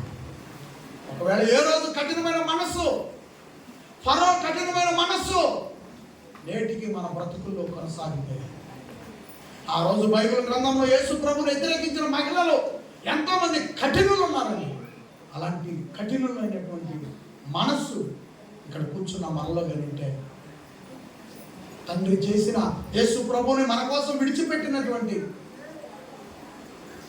ఆ జీవితానికి అర్థం మన బ్రతుకుల్లో ఉండదు, ఆయన జీవితంలో ఉంటుంది. చివరికి ప్రియమైన వాళ్ళరా ఏడ్చి కన్నీళ్లు పెట్టి దేవా యాచనలు ప్రార్థనలు జరిగించి ఆయన భయభక్తులు కలిగి బ్రతికితే, అప్పుడు లోకస్వార్త 23వ అధ్యాయంలో మనం చూస్తున్నాం. తండ్రి చివరిలో సిలువ పైన తండ్రి నా ఆత్మను నీకు అప్పగిస్తాడు. ఎవరికి అప్పగించాడు? యేసు ప్రభు తండ్రికి తిరిగి మరలా ఆత్మనే అప్పగించాడు. కానీ ఏ రోజు జీవితం, ఏ రోజు లాంటి పెత్తనం, ఏ రోజు లాంటి కఠిన మనసు మన జీవితాన్ని అగ్నిగుండానికి వెళ్ళే విధంగా, అగ్నికి మన బ్రతుకుని అప్పగించే విధంగా ఉంటుంది. కాబట్టి యేసుని వెంబడిస్తావా? ఏ రోజు కుటుంబీకులుగా, ఏ రోజు తమ్ముళ్ళ, ఏ రోజు బామర్దుల, ఏ రోజు స్నేహితుల ఉంటాం. లేచి నిలబడి ప్రార్థన చేసుకున్నాం. ప్రేమ అందరూ లేచి నిలబడి కళ్ళ వంచి, దేవా, నాలో యేసుని చంపాలనుకున్న ఏ రోజు లాంటి కఠినమైన మనస్సుంటే ఇప్పుడే నీ మాటలతో నన్ను మార్చయ్యా. ఇప్పుడే నీ మాటలతో నన్ను మార్చు. దేవా, యేసును చంపాలనుకున్న ఏ రోజు శిలం లాంటి దాన్ని నేను అయి ఉంటే, వాళ్ళ చుట్టాల లాంటి వ్యక్తిని అయి ఉంటే, నేను నన్ను ఇప్పుడే మార్చయ్యా.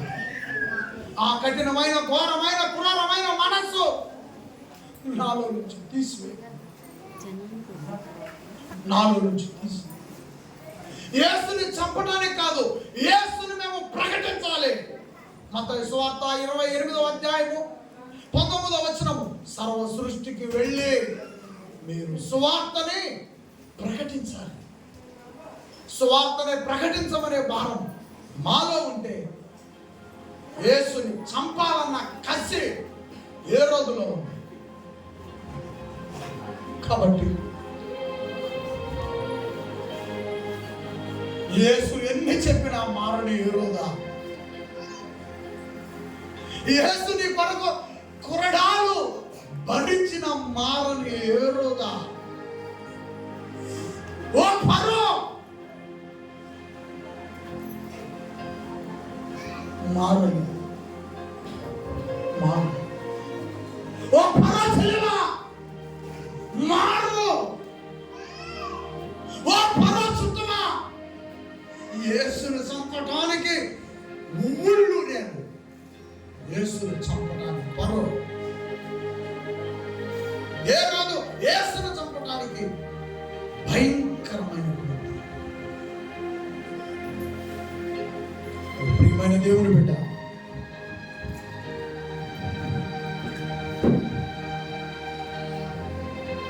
ఒక్కసారి ఆలోచించు. నీ కళ్ళు తెరవబడ్డాయంటే నీ ఊపిరి నీలో ఉన్నదని ప్రసంగం వినడానికే దేవుడు ఉంచాడు. ఇన్ని సంగతులు నీ ముందు దేవుని గ్రంథముల నుంచి నీ ముందుకు వచ్చినప్పుడు ఆలకించకపోతే, ఆలోచించకపోతే, ఇక మనం ఆ పరో చుట్టాలం కాకపోతే, ఆ పరో వంశధారకులం కాకపోతే ఇంకెవరం అవుతాం చెప్పండి ప్రేమ? ఇంకెవరం అవుతాం? యేసు కొరకు ప్రాణానికి ప్రాణంగా ఉండే ఆయన స్నేహితుడు అవుతావా? యేసుని నడి రోడ్డులో అవమానపరిచే ఏ రోజు చుట్టానం అవుతావా? యేసు స్నేహితుడు అవుతావా? ఏ రోజు చుట్టానం అవుతావా? యేసు స్నేహితుడై తండ్రి కుమారుడు అవుతావా? మరో చరిత్రకి మరో ఆధారం అవుతావా? దేవుని ప్రజలను అనిసి దేవుని ప్రజల్ని అతని పాదాల కింద పెట్టుకోవాలనుకున్నాడు ఫరో. అతని పాదాల సేవ చేయించుకోవాలనుకున్నాడు ఫరో.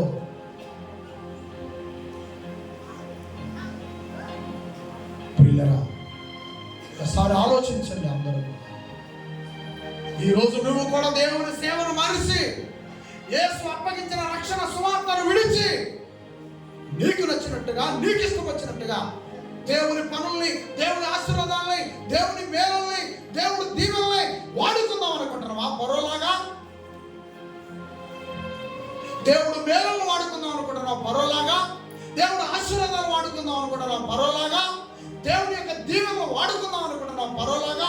ఓ పరో చెల్లెలా, ఇక్కడ ఉంటే, ఇలాంటి ఉద్దేశాలు కలిగి ఉంటే, ఓ పరో చెల్లెలా, ఓ పరో వారసురాలా,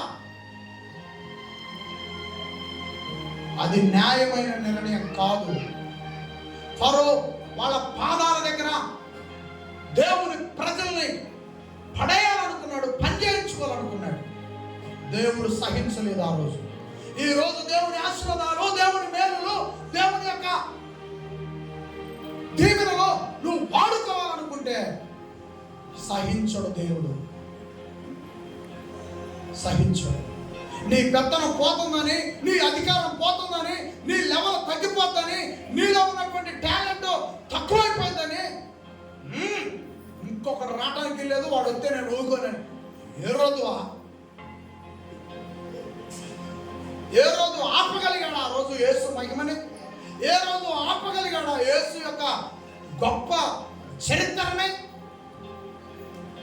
మనం ఎవరం కూడా సంఘ చరిత్రని మనం ఆపలేము. సంఘమును మనం ఎవరం కూడా ప్రియమైన వలన తగ్గించలేము, కించపరచలేము. ఈ రాజ్యం యేసుక్రీస్తు వారి పేరు పెట్టబడింది. ఈ రాజ్యం పరలోకము నుండి ఇవ్వబడింది.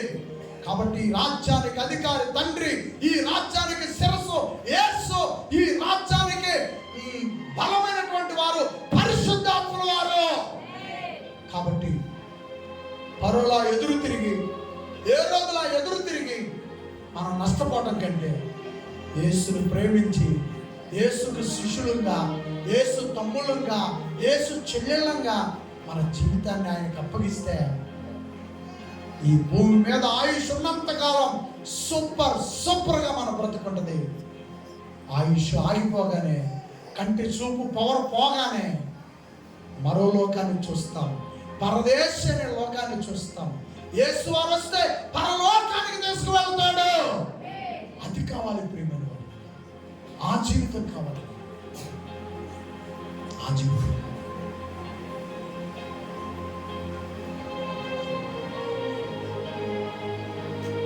దయచేసి అందరం కూడా ఆలోచించండి.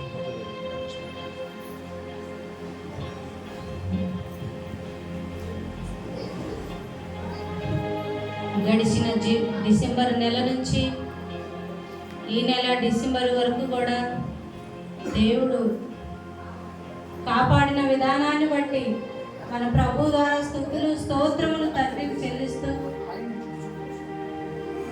యేసుక్రీస్తు వారు ఈ లోకంలో ఉన్న ప్రతి ఒక్కరు వాళ్ళ రక్షణ పొందాలని పరలోకములో ఉండవలసిన యేసు వారి లోకానికి వచ్చి ఇక్కడ ఎలాంటి శ్రమలను హింసలను భరించి మన కొరకు మనం పరలోక రాజ్యానికి వెళ్ళాలని, మనము తండ్రిలో నుంచి వచ్చామని మరలా తిరిగి అక్కడికే వెళ్ళాలని ఆ మార్గాన్ని చూపించడానికి యేసుక్రీస్తు వారు ఈ లోకానికి వచ్చి తన ప్రాణం సైతము మన కొరకు అర్పించిన దేవాతి దేవుని యేసుక్రీస్తు వారి తెలుసుకున్నాము. ఇప్పటి వరకు ఎన్నో సంవత్సరాలు, ఎన్నో పండుగలు మన జీవితంలో నుంచి గడిచిపోతున్నవి. మనం మాత్రము మారని వారిగా ప్రభు రక్షణ ఉచితంగా ఇస్తున్న పొందని వారముగా మనము ఉంటే ఏ రోజు ఏ క్షణం ఎక్కడ మన జీవితం ముగించిపోయిందో తెలియదు. కాబట్టి మనకి అనుకూల సమయం ఇదే. కాబట్టి ప్రభు రక్షణ పొందుకోవటానికి, రక్షణ లేని వారు సిద్ధపడటానికి, ప్రభు ద్వారా ఈ పిలుపుని అందుకోవటానికి ప్రభు మిమ్మల్ని పిలుస్తున్నాడు. తెలుసుకోమని ఈ వాక్యం ద్వారా మనవి చేస్తున్నాను. తండ్రి, ఇప్పుడు వరకు మీరు కాపాడిన విధానాన్ని బట్టి మా ప్రభు ద్వారా స్తుతులు స్తోత్రములు.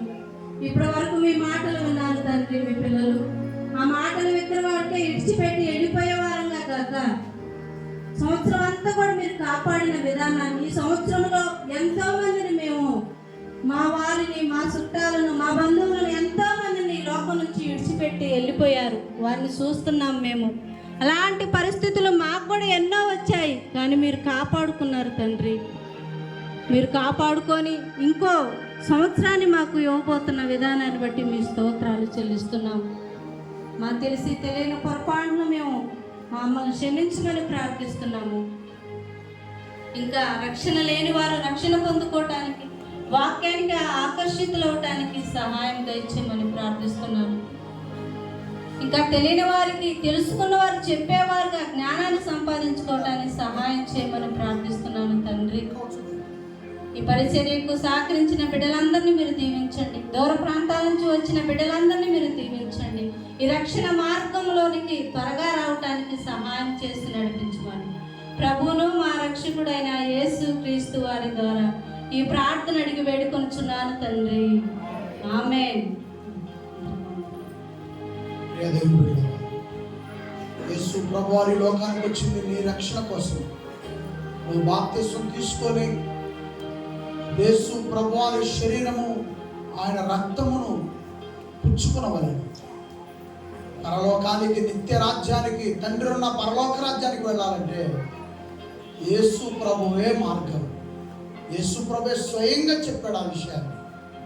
కాబట్టి బాప్తిస్మం లేని వాళ్ళు దయచేసి ఎవరైనా ఉంటే చేతుల పైకి ఎత్తండి, ప్రార్థన చేస్తాను. వారి కోసం ప్రార్థన చేయబడుతుంది. బాప్తిస్మం లేని పిల్లలు చేయి పైకెత్తి చూపించండి. మిమ్మల్ని తీసుకోమని కాదు, మీ కొరకై ప్రార్థన చేయబడుతుంది. ఇంత ప్రసంగం అంతా కూడా చెప్పింది బాప్తిస్మం కోసమే. యేసువారు తన జీవితాన్ని ఎంత తగ్గించుకొని వచ్చాడో మీరు విన్నారు. ఒక దొడ్డులోనికి నువ్వు పడుకుంటా ఉంటే మట్టిలోనైనా పడుకోబెట్టు, నేను నిన్ను ఆనంద పెట్టడానికి వెళ్తానయ్యా అని ప్రభు ఎంత అద్భుతంగా తండ్రిని ఆనంద పెట్టడానికి వచ్చాడు. నీవు కూడా ఆనంద పెట్టే రోజేదో. ఇందాక నేను లోకాసువార్త 15వ అధ్యాయము 7వ వాక్యం, ఒక పాపి మారు మనసు పొందటం వలన పరలోకములో ఉన్న తండ్రి ఆనందపడతాడు. ఆనందపడతాడు. మారు మనసు పొంది ప్రభు శరీరం ఆయన రక్తంలో పాల్గొంటున్న బిడ్డ వాక్యానుసారంగా బ్రతికితే తండ్రి ఆనందపడతాడు. బాప్తిస్మం పొందిన వారు దేవుడు ఇష్ట ప్రకారంగా బతికితే ఆనందపడతాడు. బాప్తిస్మం లేని వారు యేసు ప్రభువారు శరీరము ఆయన రక్తమును పొందుకుంటే తండ్రి ఆనందపడతాడు. తండ్రిని ఆనంద పెట్టడానికి ప్రియమైన దేవుని పిల్లరా, అయ్యా ఆ అదృష్టంలోకి నన్ను కూడా అడుగు పెట్టించమని చేయి బాగుగా పైకి చూపించండి. బాప్తిస్మం లేని వాళ్ళు చేయి పైకి చూపించండి. బాప్తిస్మం లేని వాళ్ళు చేయి బాగా చూపించండి పైకి. నాన్న పైకి చూపించండి అమ్మా. ఎదురు మీరు కూడా చేయి పైకి ఎత్తండి అమ్మా. చేయి పైకి ఎత్తండి. బాప్తిస్మం లేని వాళ్ళ కొరకై ప్రార్థన చేస్తా ఉన్నాం. ప్రేమ వల్లరా యేసు ప్రభువారు శిలువ త్యాగం మీరు అర్థం చేసుకోండి. యేసు ప్రభువారు జననంలో ఉన్న కష్టాలు అర్థం చేసుకోండి. యేసు ప్రభువారు బతికిన ఆ కొద్ది సంవత్సరాల్లో ఎంత ఏడ్చారో, ఎంత బాధపడ్డాడో అర్థం చేసుకోండి. అదంతా ఎందుకోసం అంటే నువ్వు రక్షింపబడటం కోసమే. నీ రక్షణ వల్ల తండ్రికి ఆనందం కలుగుతుంది. నువ్వు తండ్రిని ఆనందపడతావని యేసు ప్రభువు అంత త్యాగం చేశాడు. ప్రేమ కలిగిన మా తండ్రి, బాప్తిస్మం లేని బిడ్డలు ఆ అవకాశము మాకు కల్పించమని తండ్రి, మీ ఆకర్షణ మా బ్రతుకుల్లో ఉంచమని, యేసు ప్రభు రక్షణ అదృష్టం మాకు కలిగించమని తండ్రి చేయెత్తి ఆయన వేడుకుంటున్నారు మిమ్మల్ని. తండ్రి, యేసు ప్రభు అంటే ఏమిటో, ఆయన ఎందుకు వచ్చాడో, ఎంత త్యాగం చేశాడో పిల్లలు మేము విన్నాం, మాకు అర్థమైందని చేయెత్తారయ్యా. తండ్రి దేవా, వాళ్ళు కూడా తల్లి గర్భం నుంచి వచ్చాడు నాయన. ఆత్మ సంబంధమైన జన్మ నుంచి కూడా పిల్లలు విజయం పొందడానికి సహాయం చేయండి. మా రక్షకుడి శరీరం తినడానికి, మా రక్షకుడి రక్తము త్రాగటానికి తండ్రి అదృష్టం కల్పించిన నాయన. ఈ పిల్లలకి అదృష్టం కల్పించండి. బాప్తిస్మం పొందినటువంటి బిడ్డలు ముందుగా ప్రభువారి శరీరంలో రక్తంలో పాల్గొంటున్న వారి కొరకై ప్రార్థన చేస్తున్నారు. ఒకవేళ ఏ రోజు లాంటి మనస్సు ఉంటే, ఏ రోజు తమ్ముళ్ళ లాంటి మనసు ఉంటే, ఏ రోజు లాంటి చెల్లెల మనసు ఉంటే, ఏ రోజు లాంటి కుటుంబీకుల మనసు ఉంటే, పరో లాంటి మనసు ఉంటే, పరో తమ్ముళ్ళ లాంటి మనసు ఉంటే, వాళ్ళ కుటుంబీకుల లాంటి మనసు ఉంటే, వాళ్ళ చెల్లెల లాంటి మనసు ఉంటే యేసు నామమున విడిచిపెట్టదురుగాక. అంతటి ధైర్యం, అంతటి ఆయన మనస్సు, విడిచిపెట్టే మనస్సు యేసు ప్రభు ద్వారా పిల్లలు పొందుకునే సహాయం చేయండి. యేసు ప్రభు స్నేహితుడిగా ఉంటావా, పరో కుటుంబకుడిగా ఉంటావా? యేసు ప్రభు స్నేహితుడిగా, యేసు ప్రభు శిష్యుడిగా ఉంటేనే మా బ్రతుకులు ధన్యములైన. పరో కుటుంబములా, పరో వంశములా, ఏరోదు వంశం, అది నష్టం, అది కష్టం. మా బ్రతుకులు ఏం ఉపయోగం లేదు, భూలోకంలో ఉపయోగం లేదు, పరలోకం చేసే అవకాశమే లేదు. యేసు ప్రభు శిష్యుడిగా, యేసు ప్రభు యొక్క స్నేహితుడిగా ఉంటే భూలోకంలో మేము సర్వ సంపదలు యేసు ప్రభు ద్వారా పొందుకుంటాం, ఆరోగ్యం పొందుకుంటాం, ఆశీర్వాదాలు పొందుకుంటాం, మేలులు పొందుకుంటాం, దీవెనలు పొందుకుంటాం, పరలోకాన్ని చూస్తాం. చచ్చిపోతే మిమ్మల్ని చూసే ఆనందాన్ని మేము కలిగి ఉంటాం. అందుకు మీ దయ మా అందరిపై ఉంచండి. యేసు ప్రభు కృప మా అందరిపై ఉంచండి. పరిశుద్ధాత్మ వారి సహాయము మా అందరిపై ఉంచండి. మీ ఆశీర్వాదములో ఈ సేవకు, ఈ సంఘములకు, ఈ పరిచర్యకు ఉండునుగాక. ప్రభు కృప ఈ సేవకు, ఈ సంఘములకు ఉండునుగాక. పరిశుద్ధాత్మ దేవుని బల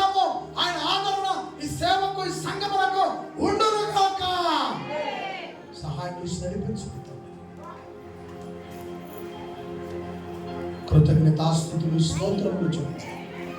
ప్రయాణం చేస్తూ వచ్చిన ప్రతి బిడ్డను బట్టి, ఇక్కడ పాల్గొన్న ప్రతి బిడ్డను బట్టి స్తోత్రములు చెల్లిస్తాం తండ్రి. భోజనము సిద్ధపరిచిన బిడ్డలను బట్టి స్తోత్రములు చెల్లిస్తాం.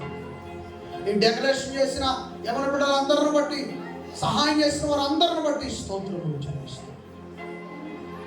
యేసు ప్రభు వారి నామమున తండ్రి వారు కలిగి ఉన్న ఈ ఐక్యతను బట్టి స్తోత్రములు చెల్లిస్తాం. ఈ ఐక్యత తండ్రి మీ దయ వలన, ప్రభు కృపల ఆత్మ సహాయం వలన ఈ సంఘంలో యేసు ప్రభు వచ్చే వరకు ఉండునుగాక. ప్రభు గారి ప్రార్థన అడిగి వేడుకొనుచున్నాను తండ్రి. ఆమేన్. మన తండ్రి అయిన దేవుని ప్రేమై, యేసు ప్రభు వారి కృపై, పరిశుద్ధాత్మ వారి సహాయం మనందరితోనూ, సంఘమునకు వెలుపల వారందరితో ఉండి నడిపించునుగాక. ఆమేన్. Thank you daddy. Thank you Jesus. Thank you Holy Spirit. Yesu మహారాజుకే జై. అమ్మా ఒక్క నిమిషం భోజనం